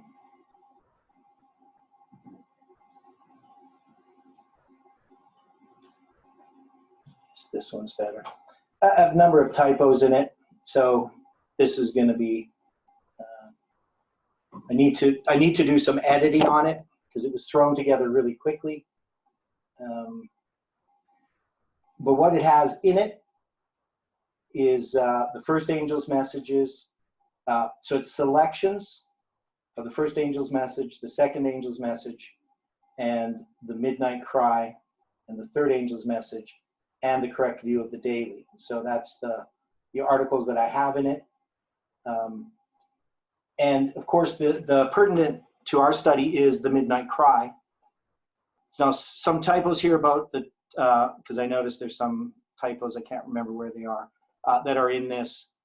But we can see we have Ellen White's Spirit of Prophecy, Volume 4, where she talks about the midnight cry. And then letters from Samuel Snow's that he did in 42 and 43 that were published in the Signs of the Time. We have William Miller's article on the 7th Jewish month when it was published in 1844. It was originally, though, written in 1843. And then the Signs of the Times articles of Samuel Snow. These are the publishing dates here. That one was written in February 16th. And so all of the letters of Samuel Snow, we even have his, and it says May 1st, 1844, the Midnight Cry. It's actually the Signs of the Times. So the Signs of the Times was published on Wednesday. The Midnight Cry was published on Thursday. So that's a typo there. So that's one of the typos. So his May 1st letter was published in the Signs of the Time on May 1st. And it's one letter that we don't really touch on because even though there's 4 letters that we look at, the May 1st letter is not addressing the prophecy dealing with the 2300 days. He's actually addressing the first disappointment and about the mockers. So, but it is an important letter. It's just not drawn on the line because it's not part of the Midnight Cry message. And then we have Miller's Memoirs of William Miller, published this letter dated May 2nd, 1844. So we have another letter on 1844, which is dated May 2nd, 1844, the same date as Samuel Snow's May 2nd letter, which we're going to look at as time goes on here. But this is to Second Advent believers, and this letter, the May 2nd letter of Miller, is what I would call his first apology and defense, or his apology. So it's after the first disappointment, he makes an apology regarding the fact that he was wrong. And then we have the third letter of Samuel Snow, and that's the June 22nd letter written on June 22nd. It's published in the Midnight Cry June 27th. That is his Pentecost letter. And then we have an article in the midst of the week, it's called, by C.S. Minor, and that's June 27th, 1844, that it's published. So it's published in that same Midnight Cry paper that Samuel Snow's Pentecost letter is published in. And then Confirming the Covenant. Now it says here, it's published in the Midnight Cry, June 27th, 1844. That's not correct. So it's another typo that I need to change. This was actually published August 22nd, 1844. And the same as the next one, the True Midnight Cry, was published August 22nd, 1844. So these two letters, now the True Midnight Cry is a separate paper. I think it's Brother Howland who, was it Howland? Can't think of his name. It's not Josiah Litch or Joshua V. Himes. It's not Himes who publishes the Midnight Cry, the True Midnight Cry. The Midnight Cry magazine was published, so it wasn't the main paper. I don't know if everybody really understands these papers. So the Signs of the Times is the primary paper of the Millerite movement. The Midnight Cry was a paper that had openness is not necessarily the right word, but a lot more crazy ideas in it anyway. So it was a little bit more open to having other ideas in it. That's why Samuel Snow could get his February 16th letter published in it. And it was published on Thursday, where the Signs of the Times was published on Wednesday. Now, Joshua V. Himes funded both of these papers, but he wasn't the editor of the Midnight Cry. And so his name shows up when he writes to the brother that he's writing to. It'll show his name. That's the guy who's actually the editor. So he's writing to the editor. And so yeah, I got to correct these typos in here. It's unfortunate that I put them in there, but I did it so quickly.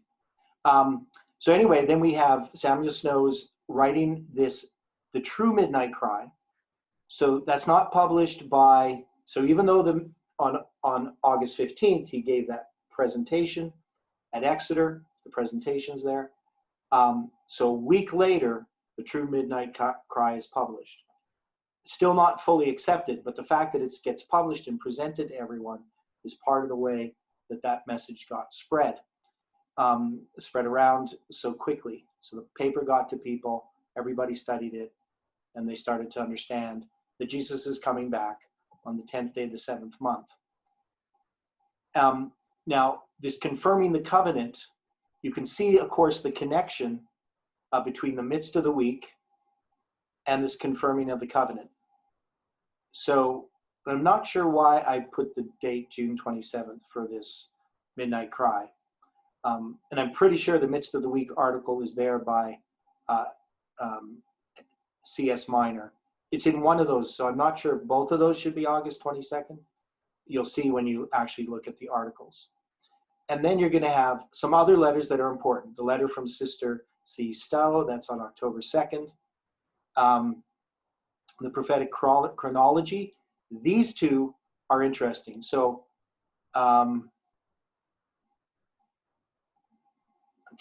no, that's what happened. That's what I did wrong. So there's something, I'm going to have to check these dates out. Anyway, look, for some reason, I never went over the table of contents and proofread them. So I'm not sure about the dates. You can see them in the letters themselves. But Snow also has another article called Prophetic Chronology. And I think that might be the one. So the Confirming the Covenant, yes, there's the typo. Confirming the Covenant is July 18th. So the one on page 85 is his last letter. That's the one that's missing. So it's not June 27th. And then the one that's the True Midnight Cry on August 22nd, that at the same time, you can see there's Prophetic Chronology by Samuel Snow. There's one published September 19th, so that's a later one. And then there's the August 22nd one, Prophetic Chronology. So I don't have them in order. I have them in reverse order. I'm not sure why. I need to fix that. So anyway, I know I've confused you. If you go through these and try to sort out these letters, they're very important. Now, the Prophetic Chronology, in these two articles by Snow, we could already see his fanaticism.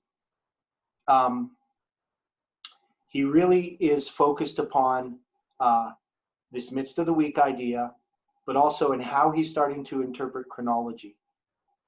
There's some problems that are arising. And it's more just a seed of it. You can even see this if you go back to some of his earlier letters, where he predicts that there is going to be a prophet that's going to arise. And I think it's in his November 16th, 1842. And I think that letter should be November 16th, 1843, not 42. You'll see when you look it up. Yeah, I really need to clean up these table of contents. Man, they're a mess. Now, he also did his testimony. He gave his testimony on December 31st, 1843. And that testimony was published in 1844 on May 17th. No, not May 17th. Where is it? 1844. I don't see it here. It should be there. His testimony should be there. I don't see it in the list. So yeah, I'm going to have to check out these. I'm going to maybe try to correct this in the next few days and get a proper table of contents. So yeah, it's quite a mess. But anyway, you're going to have to go through those letters and try to sort them out. Now I'm just going to flip through and let's take a look at them. So I'm going to skip ahead. Guess I could do it this way. I think it's page.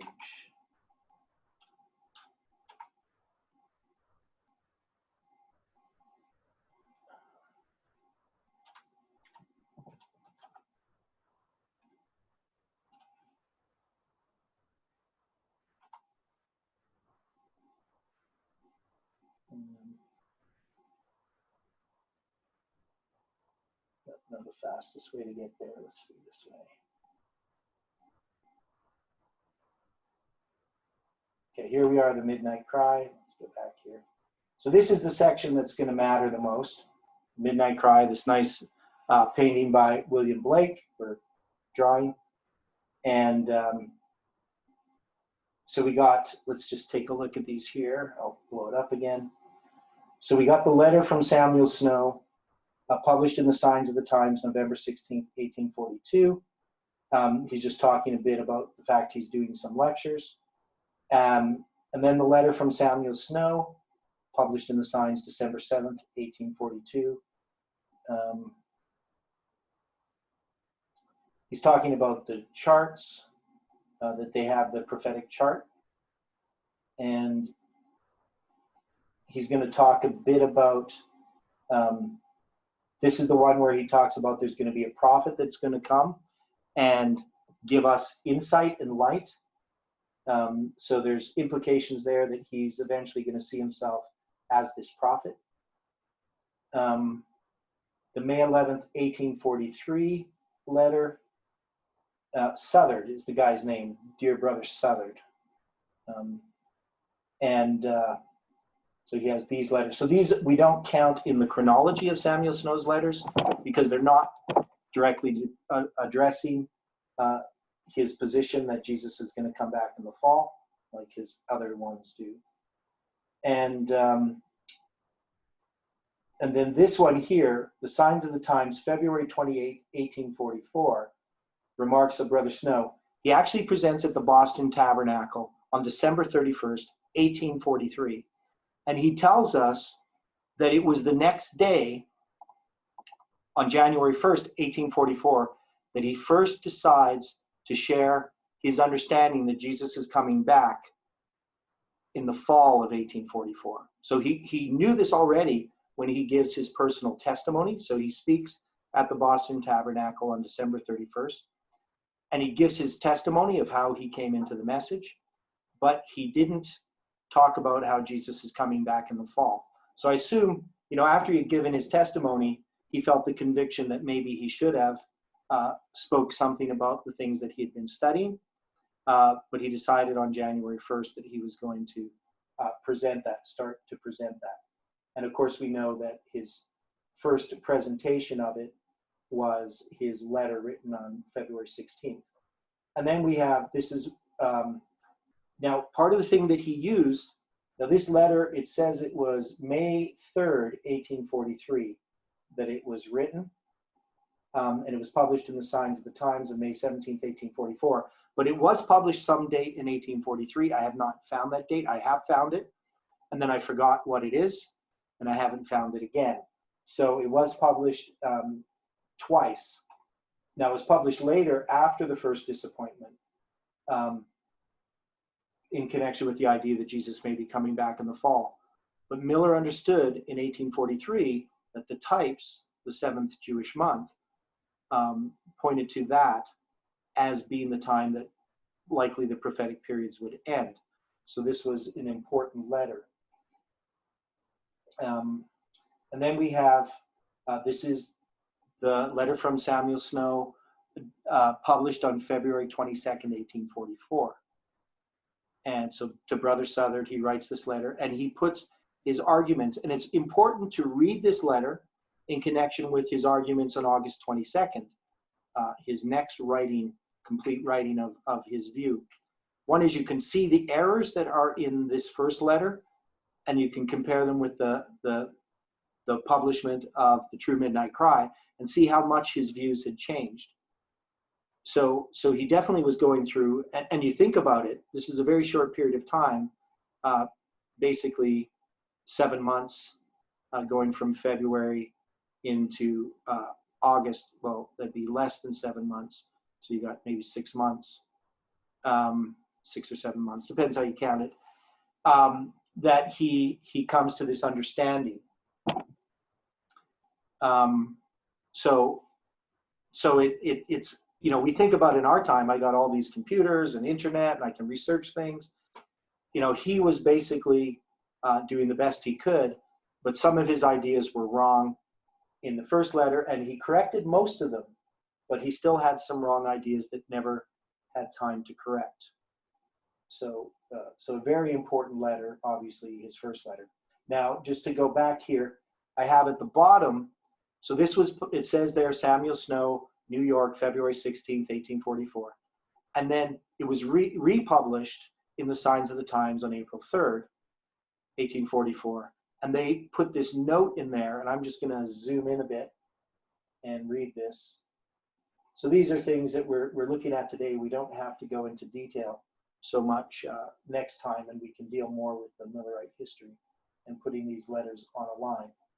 So it says here at the bottom, the following article from the pen of Brother Snow, we republish at his request from the Midnight Cry, February 22nd, 1844. We can find no period for the termination of the prophetic periods or for the prophetic times, but the Jewish year 1843, reckoning from the dates where the best chronologists have placed their commencement. 6,000 years cannot be shown to require any additional time for their fulfillment, The captivity of Manasseh, at which we begin the 7 times, is placed by chronologists in the Julian period 4037. From this point, 20 years brings us down to the year of that period, 6557, which commenced January 1st, AD 1844. There's nothing to show the time of the year of Manasseh's captivity.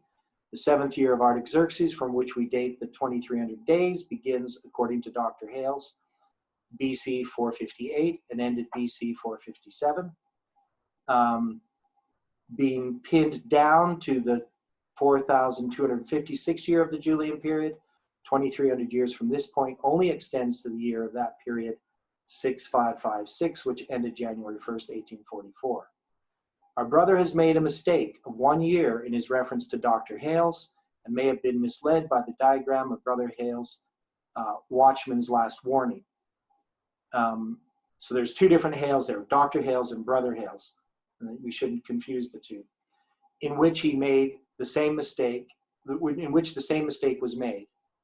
Also, the 1335 days have not been shown to commence later than AD 508. We therefore can find no time beyond the Jewish year 1843. And if there's any time beyond that, we can only wait for the vision a little while. The chronology may vary from the time appointed. While we therefore insert the article, we must dissent from our brother's conclusions. So it's very, very interesting. They published this article. And one of the things in commenting on it, I see that there is an openness here to look at other views that have interesting information, even if they don't agree with the conclusions. And I think that's an important part of the Millerite movement that we see, is that there wasn't this control over every aspect of what was happening. They didn't see Samuel Snow as being a fanatic. He just had some different views. And so just because somebody has some different views or different ideas, they shouldn't be dismissed so quickly, and they shouldn't be blocked and shunned. Obviously, if their ideas are fanatical, then, obviously that's a different point.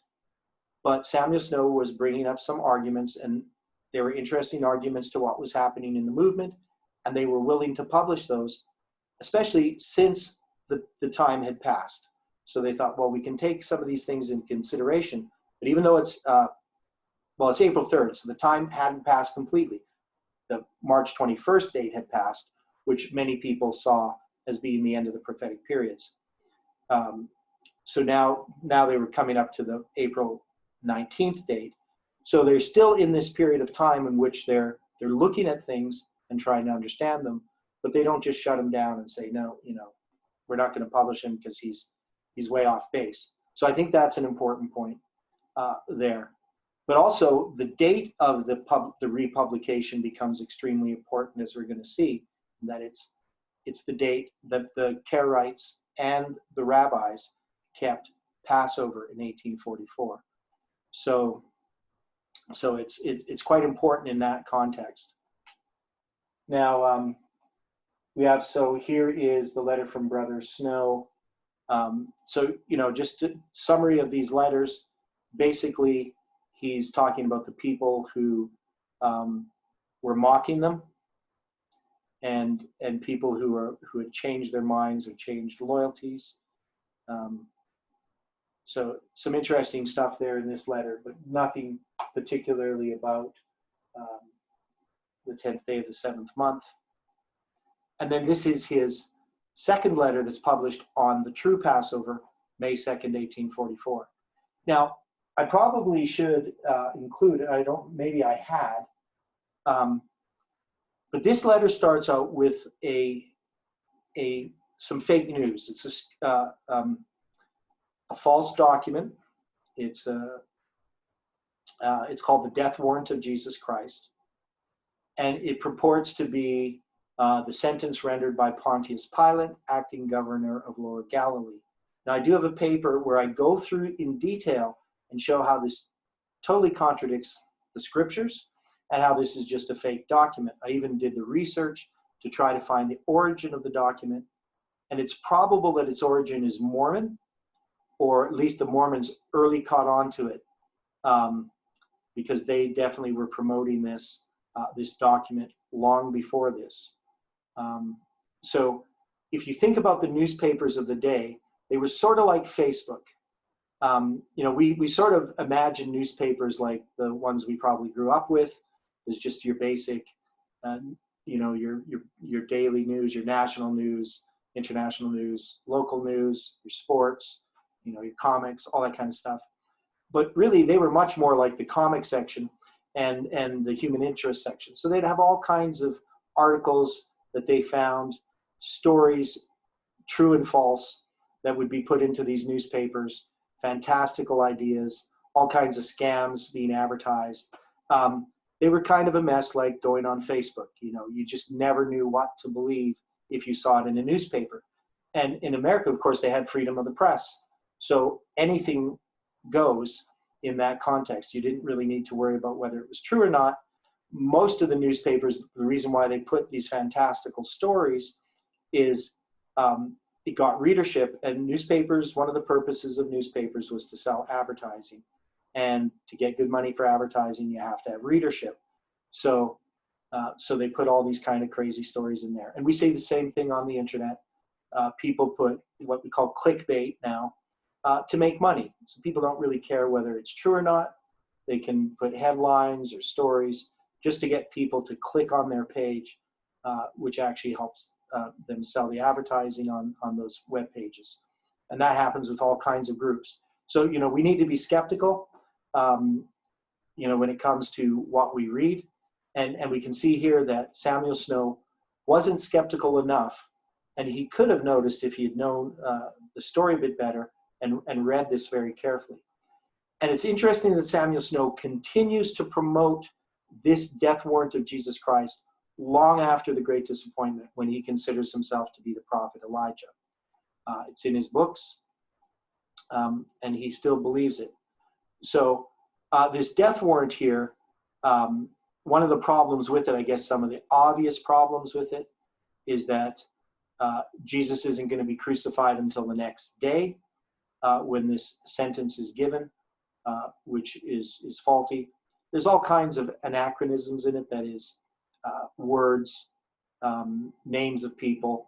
If you go through the names of the people who supposedly signed this document, names like Capet, a citizen. Capet is a Roman name that was never existed. You find it in Shakespeare. So it's kind of a fake Roman name. Definitely didn't exist in the time of Christ.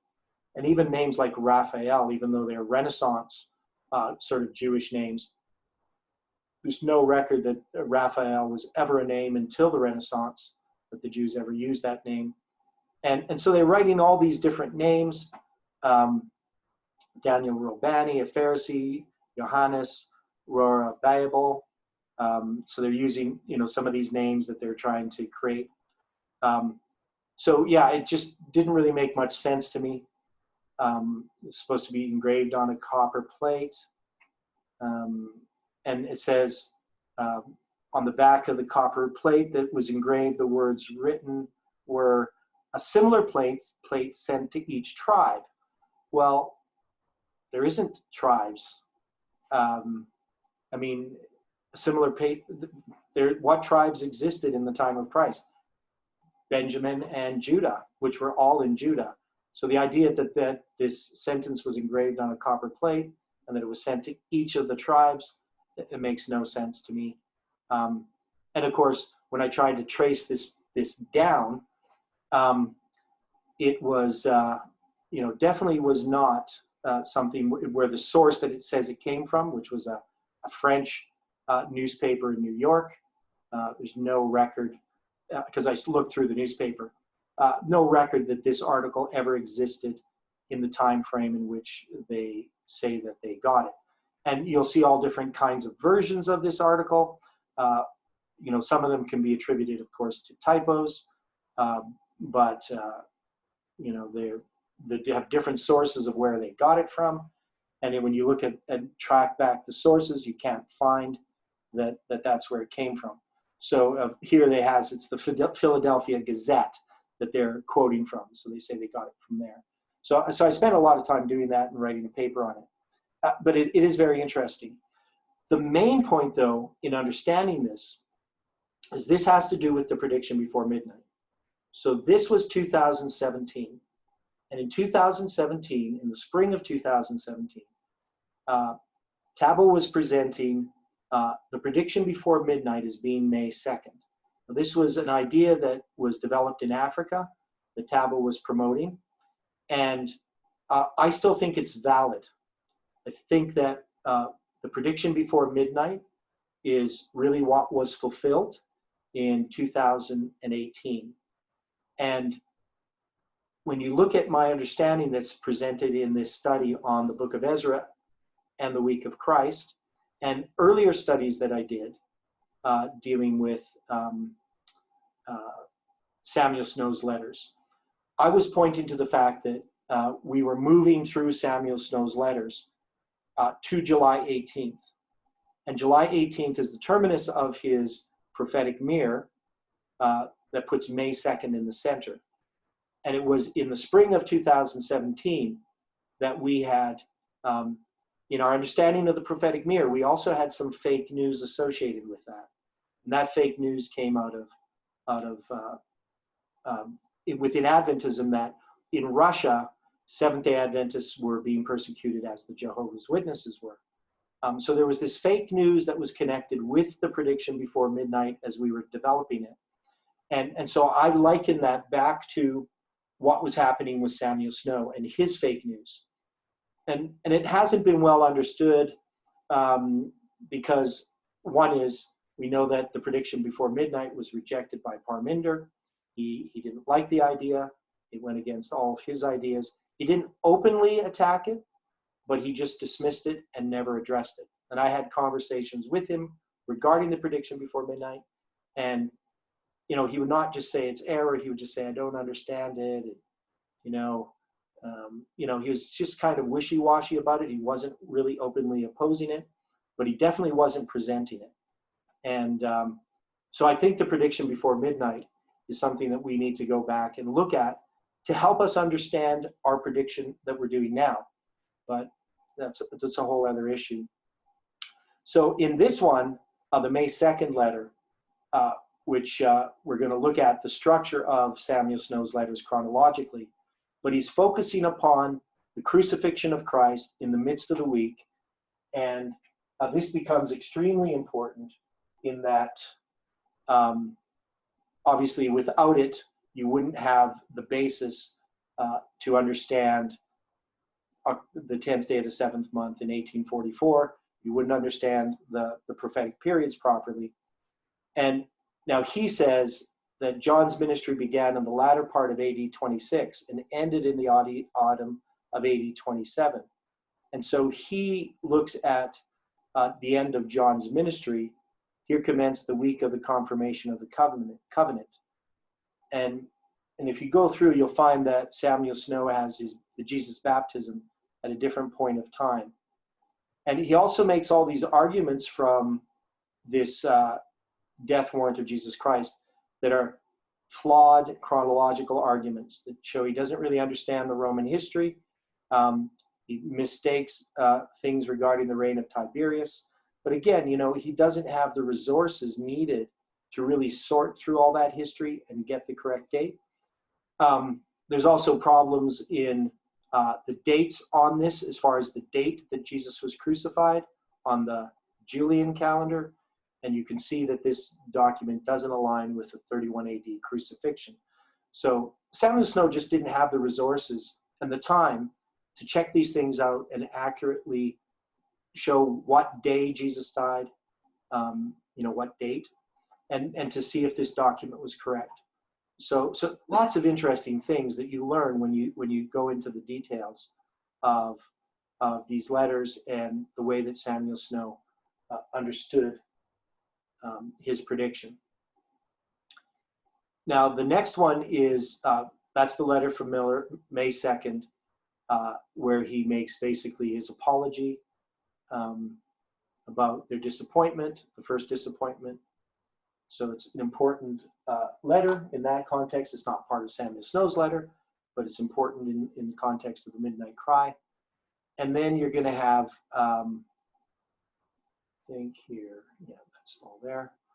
You're going to have, so this is Samuel Snow's Pentecost letter. So this is third letter, published June 27th.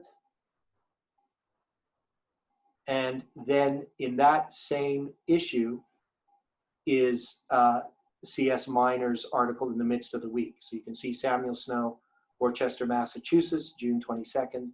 And then you're going to have this June 20, that's when he wrote it. It's published June 27th.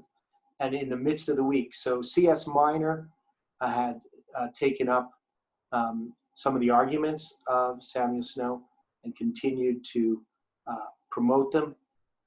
And then we have, this is the Confirming the Covenant, which in the table of contents says it was published July 27th or June 27th. It was written June 29th, so it couldn't have been published June 27th, but it was published July 18th. And so again, it's a letter to Brother Southard. And this is again just dealing with his chronology regarding the events. Now, in some ways in this July 18th letter, there's a lot of details. I suggest that people read it. And then he's starting to point to some of his ideas that he's going to develop later. And then the True Midnight Cry, August 22nd, 1844. This obviously is the document that we know of as the True Midnight Cry.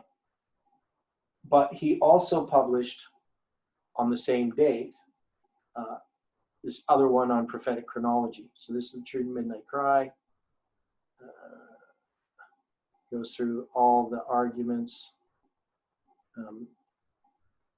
And this is the letter from Sister Stowe. It's just a good letter supporting the date, the 10th day of the 7th month, so to understand that history. It's obviously not connected to Samuel Snow's letters particularly, but it's this prophetic chronology. So he has this article September 19th, and he also had published the first part in the Midnight Cry magazine on August 22nd.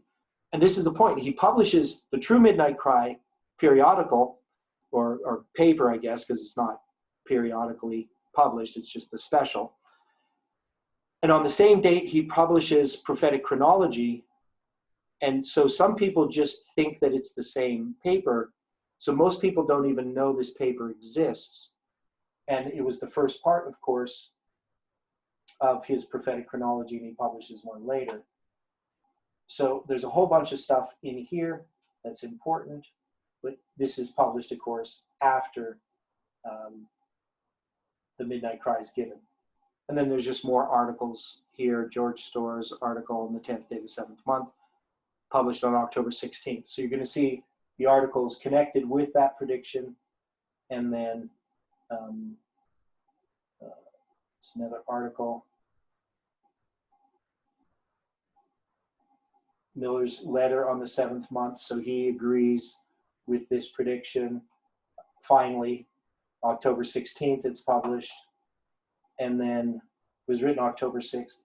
And then finally, I finish off this with Miller's Apology and Defense. So this is the one that's published August 1st, 1845.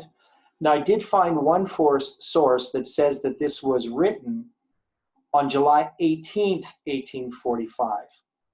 And I don't know if that's true. I don't know how they would know which date he wrote it on. And this is an Adventist source, an old source. So they may have had some source, but I can't find the source that they use to say the date it was written. But it's very interesting. If it was written on July 18th, if you count 391.5 days from his Pentecost letter, Snow's Pentecost letter written on June 22nd, if you go to July 18th, 1845, that would be 391.5 days. So whether that's true or not, I've still been trying to find what the source is that is used in this Adventist magazine, where they say it was written July 18th, 1845 by Miller. But anyway, and then, then it's going to be the articles on the third angel's message. So I think there, if I was going to study Samuel Snow's letters, I wouldn't just be wanting to do the chronology of it. I really would want to be looking at the content of the letters. If we're going to understand the significance of the dates, we need to understand the content of the letters and how the message is progressing. And as we saw that, the midst of the week is this key that happened in 1844. And if we look at the parallel with that history and our history, I would think that, the midst of the week is important. And we had a study on the midst of the week, which we have not developed. And as you saw, Stephen and I discussing this, that we can take that midst of the week that we have here behind me, and we can start projecting into our time, and that we can sort of know that it tells us that we're on the right track with our lines that we have pointing to 2020 and to 2021. And so back in 2018, when I first developed this Week of Christ study, one is I hadn't at first, even had the 2014 date. I'd just come up to 1863 in August of 2018. And then while I was in School of the Prophets in September is when I came to understand that I could point to 2014 using this Week of Christ. And then I used that knowledge to mark 2017, because to me 2017 was also important in the context of understanding. That's the one that lines up with the Passover. And that one was important to me because in 2017 I understood Samuel Snow's letters, and I understood the Passovers, the two Passovers. And so then I could project to 2019 to Judas's betrayal.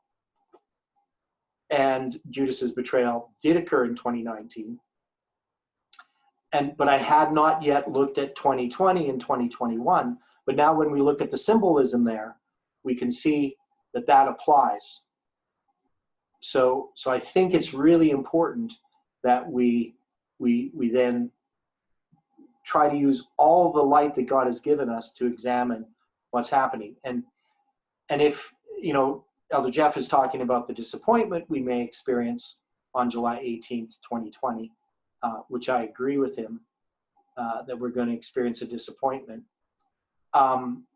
because we're paralleling Millerite history. I think that part of the thing that's going to give us light to that disappointment is the Week of Christ, plus other things, other light that's been unfolding. And he says about a disappointment, it can't be a disappointment if you can foresee exactly what your disappointment's going to be.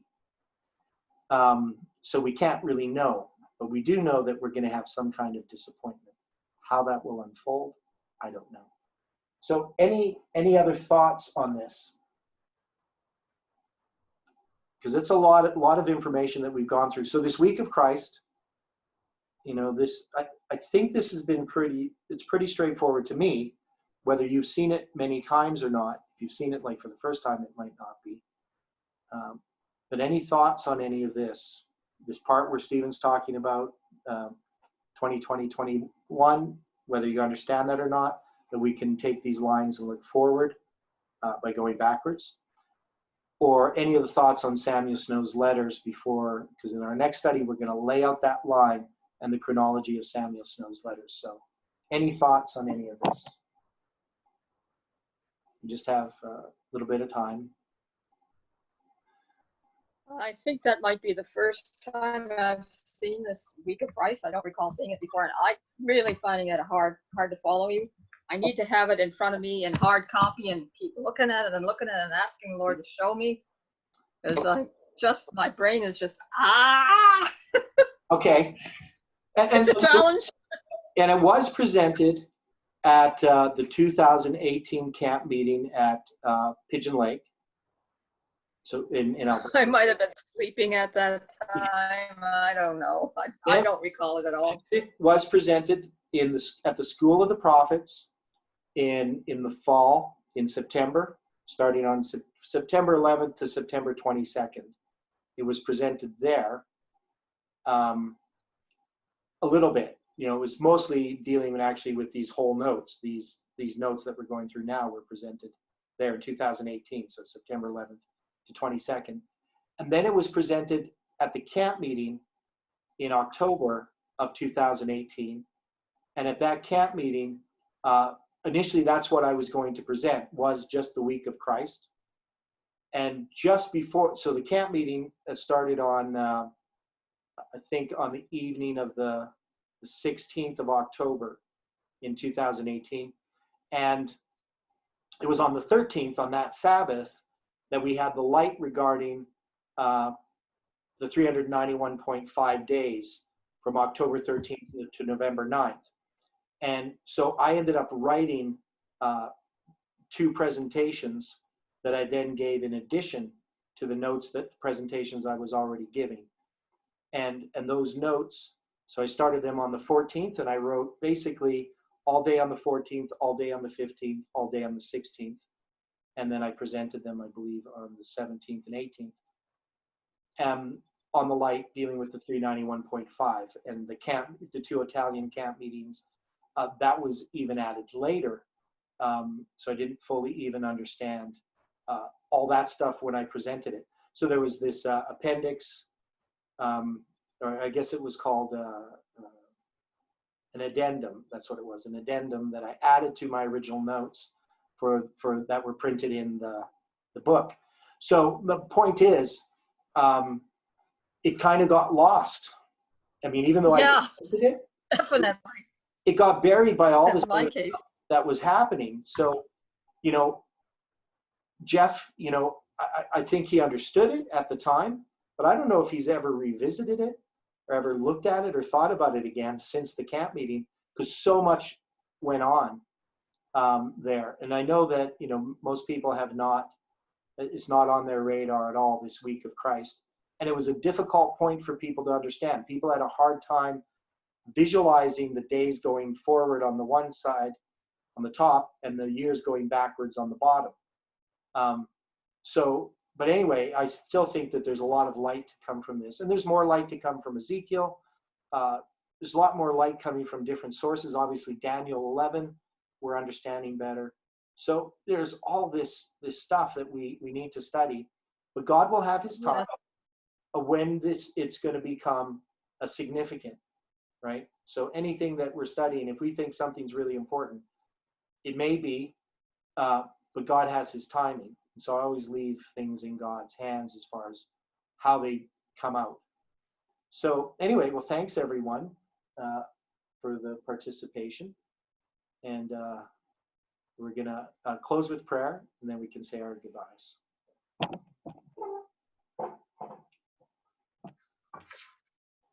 Dear Father in heaven, thank you so much for the time that we had together.